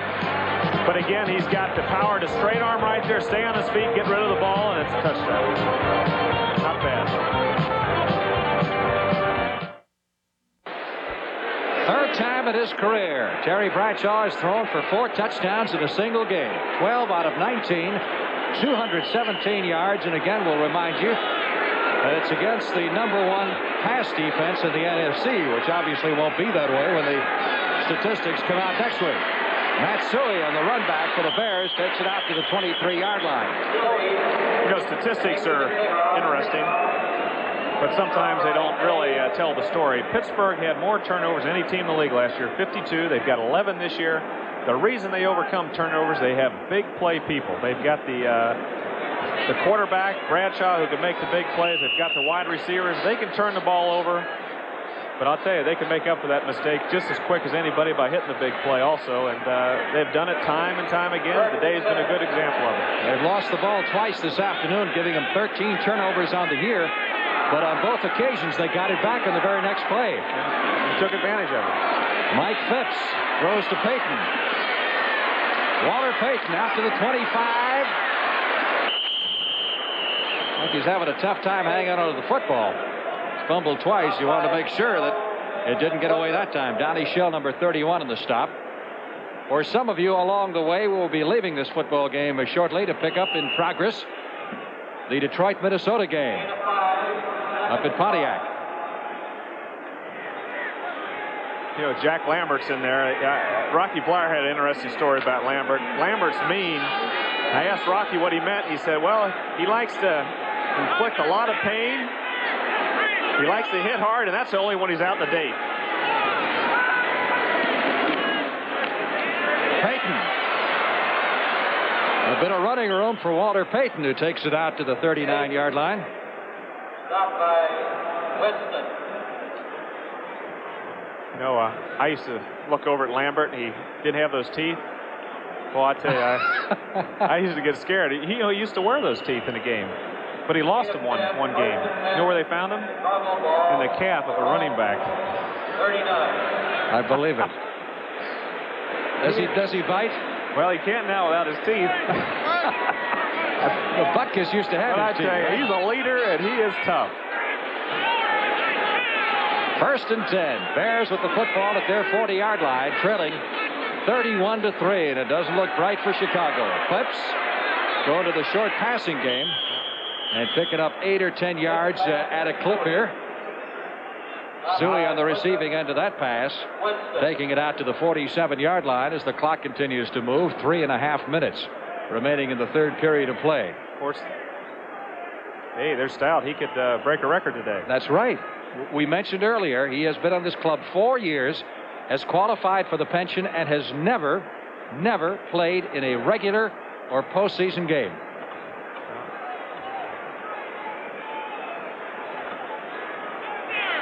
Somebody better remind you that you got to play with a helmet. Steelers doing a good job of jamming up the line of scrimmage. Stop by Leadway. Suey having his problems. All right, Cliff, don't get nervous. Austin 2, third down. Needs a haircut, doesn't he? You think he feels the pressure? Huh? Needs a haircut, you think? You know, I tell you, I put Lambert, we were talking about Lambert a few minutes ago, into the category of a Dick Butkus, who was the great middle linebacker for the Chicago Bears and is now in the Hall of Fame. Third down, 3. Bears at their 46-yard line, trying to keep this drive going. They're taking the blitz this time. Whoop. Payton almost lost it. Lambert almost took it away from Payton. Well, Lambert is excellent against the run, but they've got a lot. He's in there on third downs.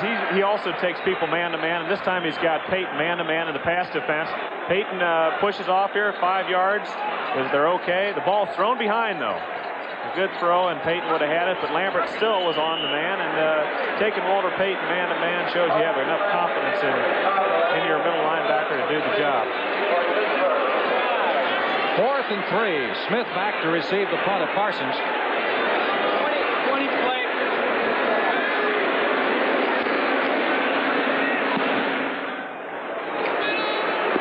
Jim Smith at the 20 and upended at that point. Fine job by Chris Haynes, number 83, the Bear wide receiver and former Notre Damer. So the Steelers will go to the attack, and Cliff Stout will get his big opportunity. We'll be back right after this. All peaches and cream on the sidelines between Terry Bradshaw and Chuck Noll this week. 4 touchdown passes, and Bradshaw's going to get the rest of the day off. He looks like a Trappist monk from behind. Not many Trappist monks that can throw like him, though. Cliff Stout playing in his first regular season game ever after qualifying for his NFL pension last week. Handing off to Harris, who continues to run strong. Franco is out to the 28-yard line. Kid's doing all right. You got a guy like Harris to hand it off to. Well, I tell you, he's got to be nervous. This is his first game, and they think a lot of Stout. He did a good job in preseason this year. He's big. He's Come got on, a good arm. He's nervous coming into a game with a 31-3 lead. Yeah, you're in uniform. You're on debut now. It's sure he's nervous. Played his college football at Youngstown State, not too far from here, where he was once upon a time an understudy to Ron Jaworski. He'll get a chance to throw his first pass. Well, it's 3rd and 1. It's going to be close. Yeah.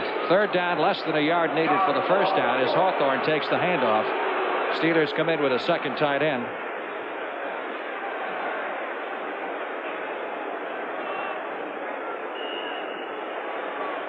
Grossman and Cunningham both in there at the tight end positions. Bradshaw winds up 12 out of 19, 217 yards, 4 touchdowns.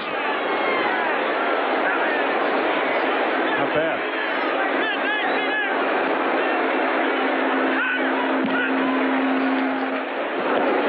Hawthorne driving for the first down. It'll be close. But Some of you watching this game will now be switched to the Minnesota-Detroit game in Pontiac, where the score is Detroit 10, Minnesota 7.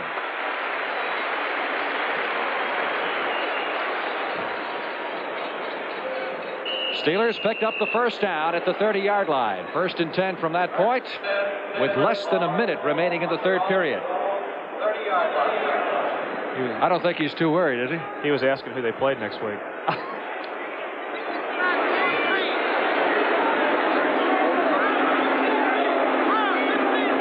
First and 10, Steelers at the 30. Obviously, they've told Stout just to get in there and hand it off. You know, this Bear team today, it's a game now that could be out of reach. 31-3. Not being naive enough. Could be out of reach. It could be out of reach, and it probably is out of reach. But a few plays here and there today, and the game's turned around. The Bears get the turnovers. They lose the ball. Pittsburgh takes advantage of the turnovers. The Bears do nothing with the turnovers.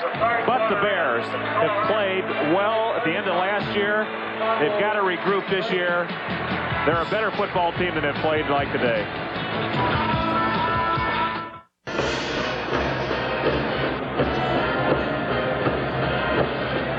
Frank Glaber along with Roger Staubach. We're at Three River Stadium in Pittsburgh, Pennsylvania, going into the fourth quarter. And this gentleman, I just wanted to check to make sure you're wearing suspenders and pants. Anybody would say that this game may not be out of reach yet, I would have to put it a conservative mode. Well, I said that you never know, but it's not too prosperous right now for Chicago. 2nd and 4, Steelers ball from their 37-yard line. And the big question is, will Cliff Stout get to throw his first NFL pass today? He has displayed adeptness at handing off the football thus far. There's your friend Lambert. There's Jack. Yep. He's got his teeth back in now. What do you tell me? He puts him in. I tell you, he's a good one. I tell you, he's an excellent football player. He's also a leader in that defense with Joe Green. Joe's been out all day today, but Lambert and Green are the key ingredients as far as leadership on that Pittsburgh defense. 3rd and 3. Here's Stout's first pass. There it is. And Lynn Swan with the reception at the 48-yard line. And Bradshaw there at the sidelines to lead the cheers. You know, Lusby, number 47, was around the ball. Gary Fensick was there. The Steelers have made some fine catches into some pretty good pass coverage today. There's two defenders in the area. It's a nice throw by Stout, and he's popped by Fensick, and he's got Lusby right behind him. It's good concentration, a good play. 1st and 10. Steelers 1 for 1. Bear 47. Want to retire right now, right?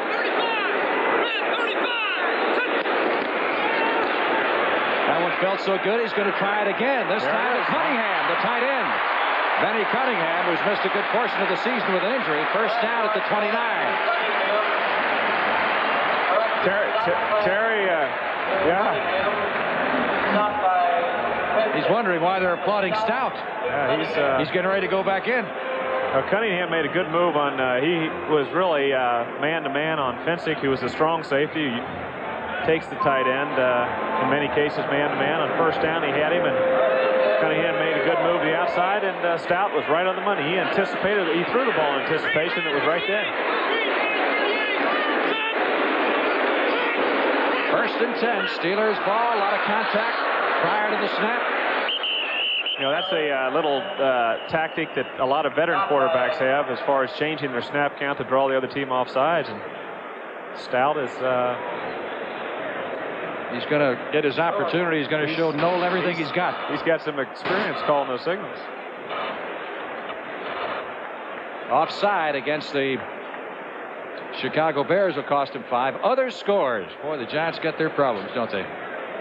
Scored 3 points against Philadelphia last week. 0 so far against the Rams. Detroit leading Minnesota by 3. New Orleans over Miami. That's somewhat of an upset. Cleveland, Tampa Bay in a tight one. Offside, number 90. And Houston has come back to tie Cincinnati in the fourth quarter. Buffalo leading Oakland. 4th period score. Well, how about your Cowboys? They're hanging in there. Having a little tough time with the Green Bay. That was a 90-yard interception return by Carl Allen of St. Louis, responsible for that 7-0 lead that they hold. Hawthorne. Oh, he almost broke the last tackle. Takes it down to the 15. That's another first down. Speaking of Philadelphia, St. Louis, the Eagles have come back to not that game at 7 apiece. They're still playing in the first half. So much for the scores. Pass more of those along to you as the afternoon progresses. 1st and 10. This drive started back at the 20-yard line. Mostly on the ground, but 2 pass completions. There was a mix-up in the snap that time. The ball was late. Someone was... Rocky Bleier took the handoff. Rocky's played his last year, you know. Rocky is playing his last year. False start. Number 77, offense. He's had a great career. Isn't that what I said? Rocky's playing his last year? They're using him in specialty situations this year, a lot on 3rd down. He's an excellent receiver. He's been a great blocker for Franco, and also he makes the key runs when they need him. So he's been their versatile man. He's been a starter, and now he's in a backup role just to help the team. He said this will be his last year. Steve Corson guilty of the offside. There he is. Number 20, the Rock.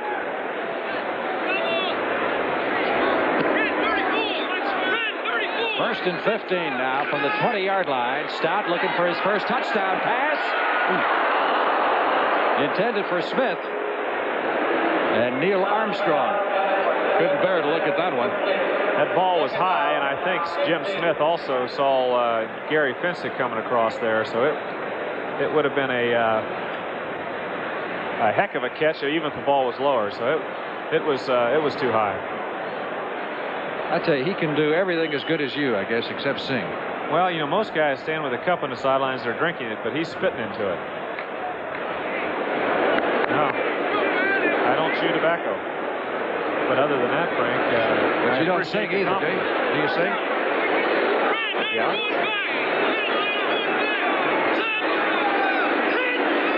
2nd and 15. Ooh.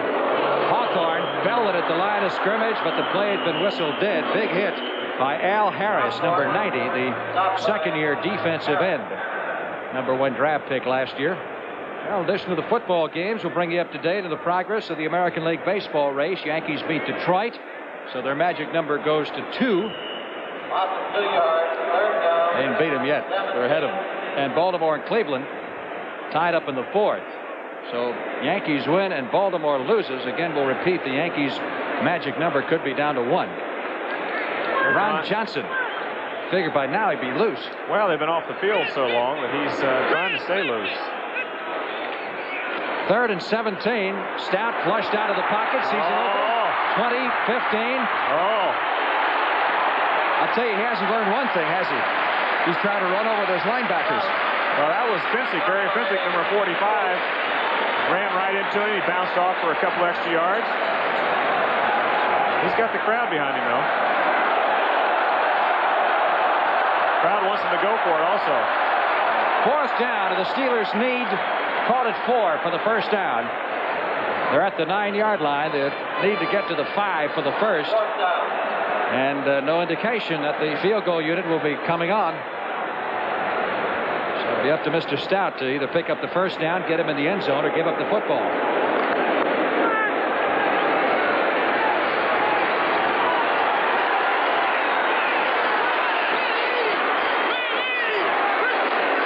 Here they come. They're all over the place. Franco Harris for the touchdown. Young man did a good job of reading the blitz. But we got a flag. We got a penalty marker. It's going to be, I believe it's against Chicago. So Stout gets congratulations on his first regular season NFL touchdown pass. That is the Steelers' 5th touchdown pass of the afternoon. Watch Jim Smith almost brings his man into the play right here. Franco's so wide open, but Smith is coming across here also, almost brings Finsick into the play. And Gary Finsick comes off of Smith, and Franco catches the ball. Barr with the extra point. That makes it Pittsburgh 38. And Chicago 3. We'll return to Three Rivers Stadium after this word from your local station. Medicare card. Happy scene in the Steeler bench as young Cliff Stout has authored his first NFL touchdown pass. Accepting congratulations all around. Even got a smile from Chuck Noll when he returned to the bench. Barr kicking off. Suey at the 10-yard line has gotten a lot of work today running back kickoffs. Carries this one out to the 30. Suey taking the kickoff. 1st and 10 for the Chicago Bears, and we're going to have a change at quarterback. Here comes Vince Evans. Came off the bench last week. Couldn't pull it out against Minnesota, but he did throw the long touchdown bomb to Watts. That 89-yarder was the longest by a Chicago quarterback since 1967 and is the longest pass play in the NFL this year.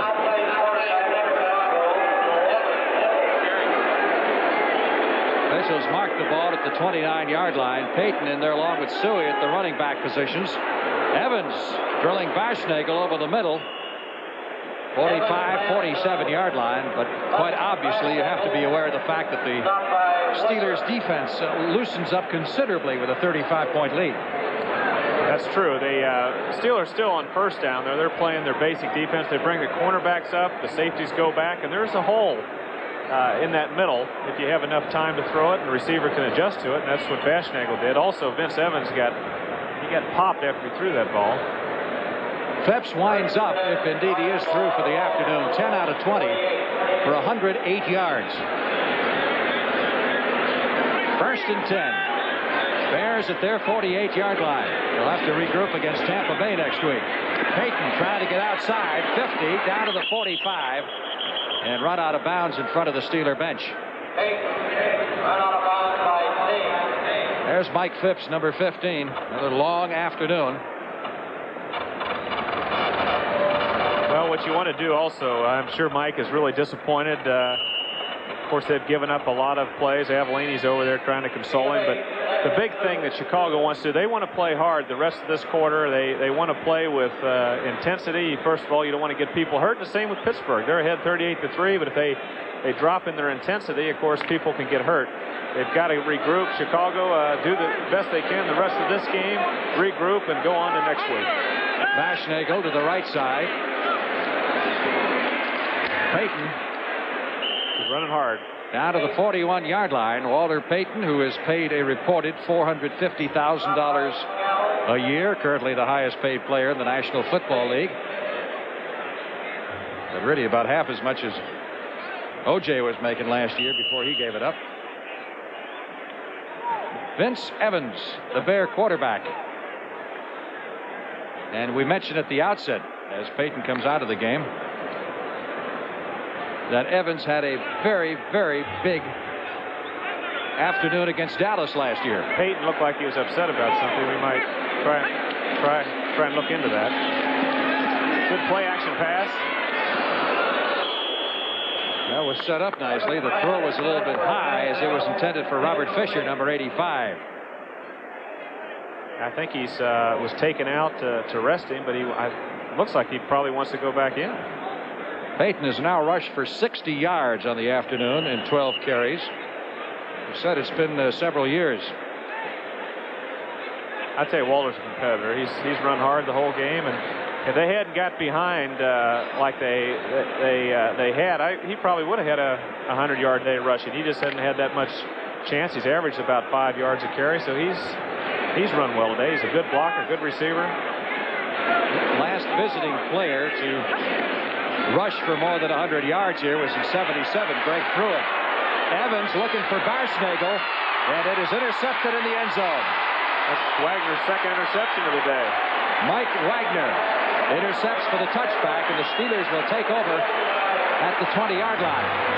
Well, they might give him the ball on the one there, Frank. It was close, and that's a kind of a referee's decision right there. Evans got the ball up a little bit late. He had to scramble around Cole, and by the time he got rid of the ball, it was a little late, and gave Wagner a chance to get back there, along with Dwayne Woodruff, and the referees are going to mark it on the 1-yard line. That, of course, is an official's judgment call whether he, in effect, was carried into the end zone or would have been down at the 1. And right now, they're ruling that he would have been down at the 1-yard line, going to give it to the Steelers at that point. The difference, of course, means they'd get it at the 20 on the touchback. I would say if Pittsburgh wasn't ahead Pittsburgh wasn't ahead 38-3, they might complain about that. A lot more. I sure wouldn't right now. Mike Wagner's 33rd career interception timeout here in Pittsburgh, and Roger and I will be back right after this. Big John Banaszak of the Pittsburgh Steelers sitting this one out. John has started this day off with a bang. He had a trap early in the game, a couple of key stops on some runs, and he's had overall a very good day. Ex-Marine, spent a couple of years in the Marines between high school and college. Steelers ball at the 1-yard line. The Steelers going to work on running down a little bit of this clock right now. Not in any particular hurry as Rocky Bleier takes the handoff. Gets it out to the 3 for a pickup of 2. 8 minutes left to play. Ho-hum. Another afternoon for Terry Bradshaw. Just another 4 touchdown passes. Yeah, Terry's looking for the Gatorade or the ice water right now. He's at the 200-yard mark now in all 4 starts this season. Steeler rushing off the field. Craig Wolfley, rookie offensive lineman, hurt his hand. I think they must have some. They must have a pump over there and pump those guys' arms up. Look at how they have their shirts. They're all that way. He's coming over. He's going to get his arms pumped up. You know, someone told me once upon a time that the Steelers' jerseys, their short-sleeve jerseys, they keep them very close so the defensive lineman cannot grab at anything loose. They do that intentionally, and it's one of the so-called little things. Sounds good to me, Frank. Steelers. Frank Lieber along with Roger Staubach at Three Rivers Stadium in Pittsburgh. Steelers with the ball. They have a second down. Need 8 for the first down from their own 3-yard line. Leading 38-3 in this NFL interconference game. Clips out at quarterback. Trying to hit Franco Harris.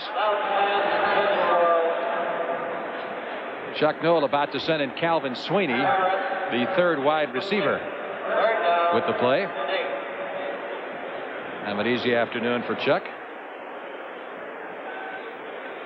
Well, let me ask you the big question. Do you think it's out of reach yet? Huh? I think it's going to be tough. I hate to put you on the spot, Roger. I think it's going to be tough to come back in this one, Frank. You're leaning a little more towards. I'm just telling it like I think it is.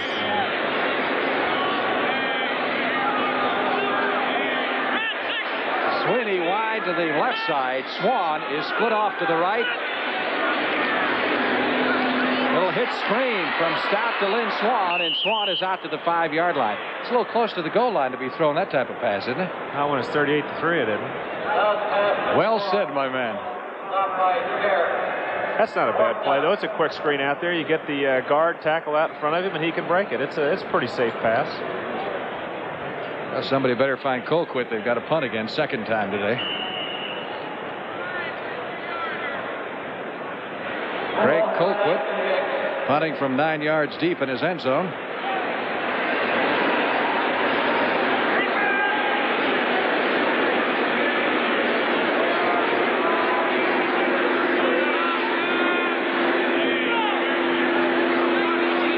I think the center fell asleep.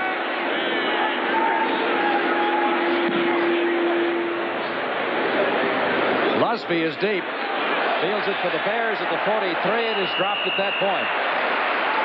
Look at it, Mar. Those Steelers, they're still. Their specialty teams are playing with intensity. like it was still up in the air. Craig Wolfley making the stop for Pittsburgh. Timeout. Bears ball, 1st and 10 at the Steeler. 42.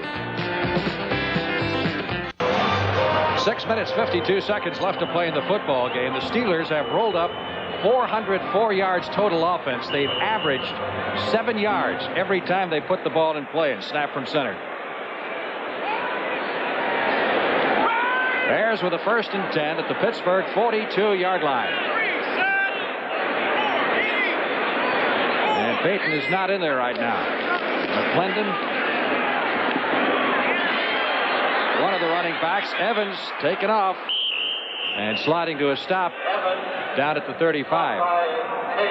You know, getting back to that game in Dallas last year, he was very impressive, I thought. And you really had to come from behind to pull that thing out. We did in the closing seconds.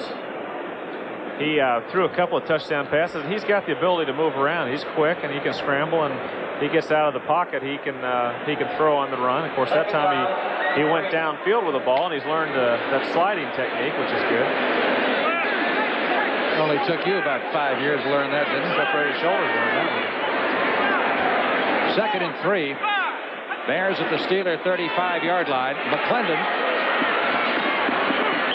running hard, picks up the first down at the 27. Willie McClendon out of the University of Georgia. First and 10, Chicago ball on the Pittsburgh 26.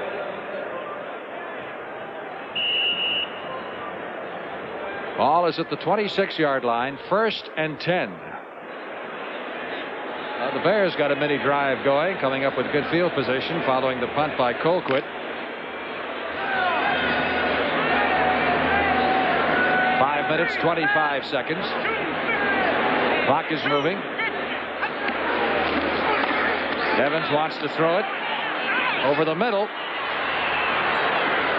Matsui down to the 20-yard line. Lauren Taves in there and put the stop along with Woodruff. That's short of the first down. Steelers need to get to the Bears need to reach the 16, so it'll be 2nd and 4 for Chicago.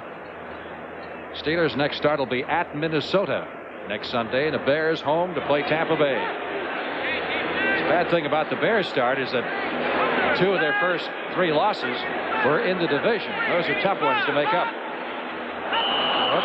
Contact by the Steelers' Tom Beasley, number 65, the left tackle, filling in for Joe Green, who has not played a down of football. Number 8, offense. Well, they say that Evans, the quarterback, pulled him offside.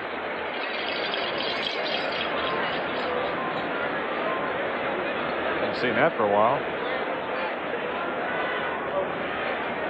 Let's see if we can take a look at it again. What would it be, a head movement? Well, technically, if a quarterback is really has a rhythm where he screams out maybe a hut after his regular cadence, they could call it on the quarterback for causing the offsides.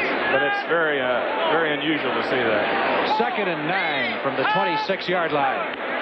Watson motion over the middle to Watson. Evans threw it behind him. Evans pass intended for Watson. Evans is 3rd down. 2 out of 5 so far for 24 yards. Bears have got some changes in that offensive line. Rocco Moore's in there and a few other people, but they've had a rough day. Some turnovers have really hurt them. They've missed some key 3rd downs. 3rd down, 9. Chicago at the Steeler 26-yard line.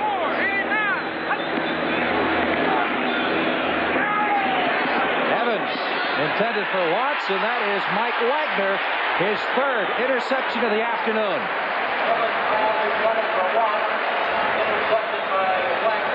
Well, I don't know who Vince was throwing that to. I'll tell you one thing, though. Wagner's caught as many passes as the Bears' leading receiver thus far today. Pretty good day for this young man on the defensive side of the ball as the Steelers continue to coast 38-3. Walter Payton will not see any action the remainder of the day. He is okay, but they have just taken him out to rest him. Mike Wagner with 3 interceptions. Last time a Steeler intercepted 3 passes in a game, it was Wagner. And it was October 28th, 1973. Walter Payton, by the way, winds up with 60 yards rushing on the afternoon and 12 carries, an average of 5 yards per carry. But again, because the Bears got behind, they had to put the ball in the air a lot more, I'm sure, than they wanted to. Rocky Blyer on the handoff escapes a tackle at the line of scrimmage and drives forward to the 24-yard line. 4 minutes and 15 seconds remaining. Walter needs 1 more yard to surpass Leroy Kelly, the former Cleveland star, moving to 7th place on the NFL's all-time rushing list. 60 yards this afternoon in his first appearance ever against the Pittsburgh Steelers. The only other time these two clubs were scheduled was when Waller was a rookie back in 1975, and he had to sit that game out because of injury. 2nd and 6. Stout, who's had more than a quarter of action, hands off this time to Frank Pollard. You know, number 44. Craig Wolfley's in there, number 73 for the Steeler offense in the line. I thought that'd be interesting. We keep talking about the quarterback and all these poor linemen. These guys are in there the whole game, and you know they do their job. They're beating their heads in there. Sometimes we don't even notice when they're in and out. All right, Mike Webster is the center. They make us the heroes, and we don't do Tyrone anything for McGriff is in there at guard. Yeah. Tyrone McGriff was the last man picked in the NFL draft. I'm trying to do something for him now. It's too late, Roger. On 3rd and 5, wide open is that man Smith. Out of bounds at the 50-yard line. I don't think they're really trying to pour it on right now. They're trying to just keep possession of the ball, and they'll probably now get it at midfield and run the ball. I'm sure they're not trying to. Now, what makes you so sure? To run it up. Well, it's they still want to complete plays. They want execution, but they still want to keep the first downs going and keep possession of the football. You know, talk about McGriff. The only other player, the last guy drafted. There's the man who wishes he was an astronaut today. That's right. Neil Armstrong. It was Don Nottingham, the former Baltimore Colt Miamier. Dolphins. How long ago was that? It was before the World War II, I believe. Here's a play up the middle. Big hole for Pollard. So Nottingham was just a few years down back. to the 39. That's been a good 10 years, I'll bet, anyway, since Nottingham has come up. That last reception by Jim Smith was his 6th of the afternoon, which is a career high for him, and he's gained 128 yards on those 6 passes. Buffalo Bills are still undefeated. They beat Oakland today, 24-7. Rake up the Bills.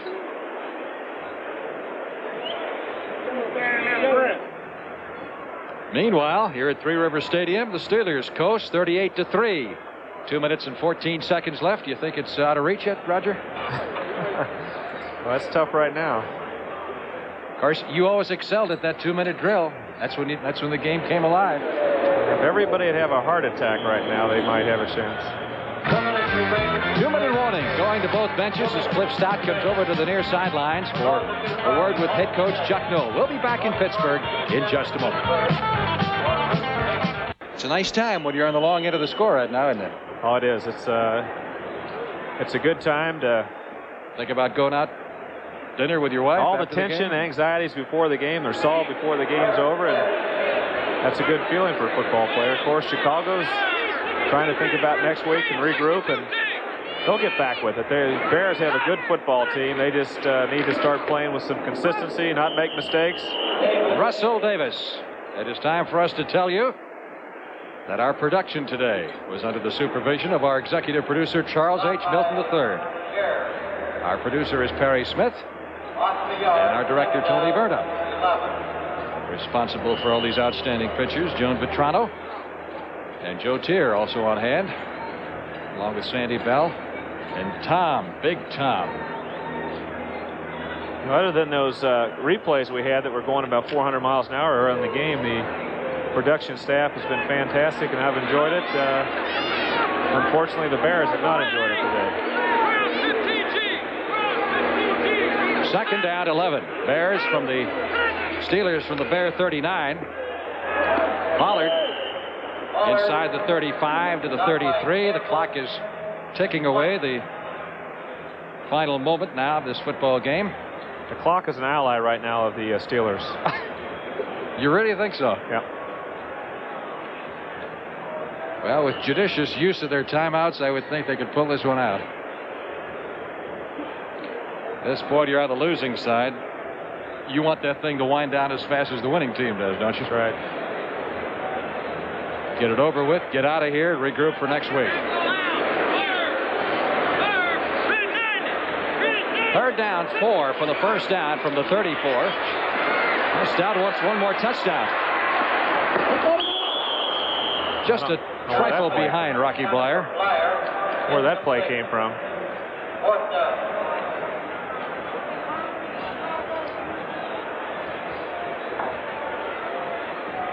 Fourth and 4.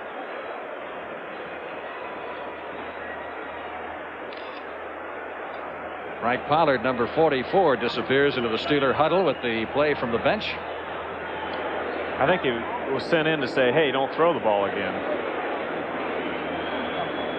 As Bradshaw calls all of his own plays. With Stout in there, I don't know if they've afforded him that luxury.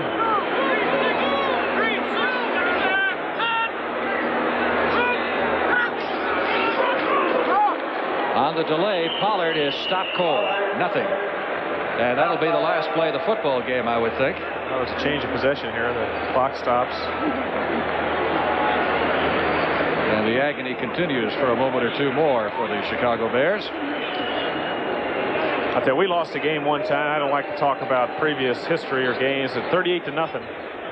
A Monday night to St. Louis, and came back, bounced back, and won 5 in a row. And sometimes a game like this can turn you around because the Bears have, they have the people. They went into the season with a lot of optimism. They've had a few rough moments. They played very well against the Saints, so they just need to get back on the right track again.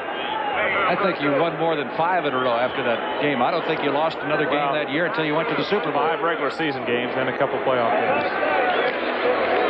Vince Evans. Rainbow downfield.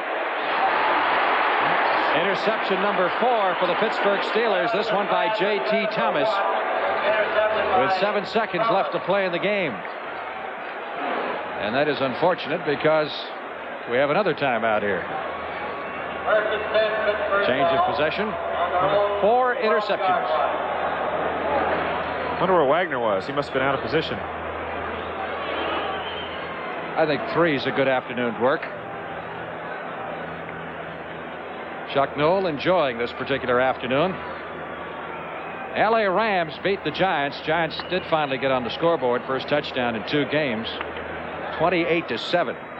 Los Angeles over New York. That was J.T. Thomas' 14th career interception. If you're keeping track of such things.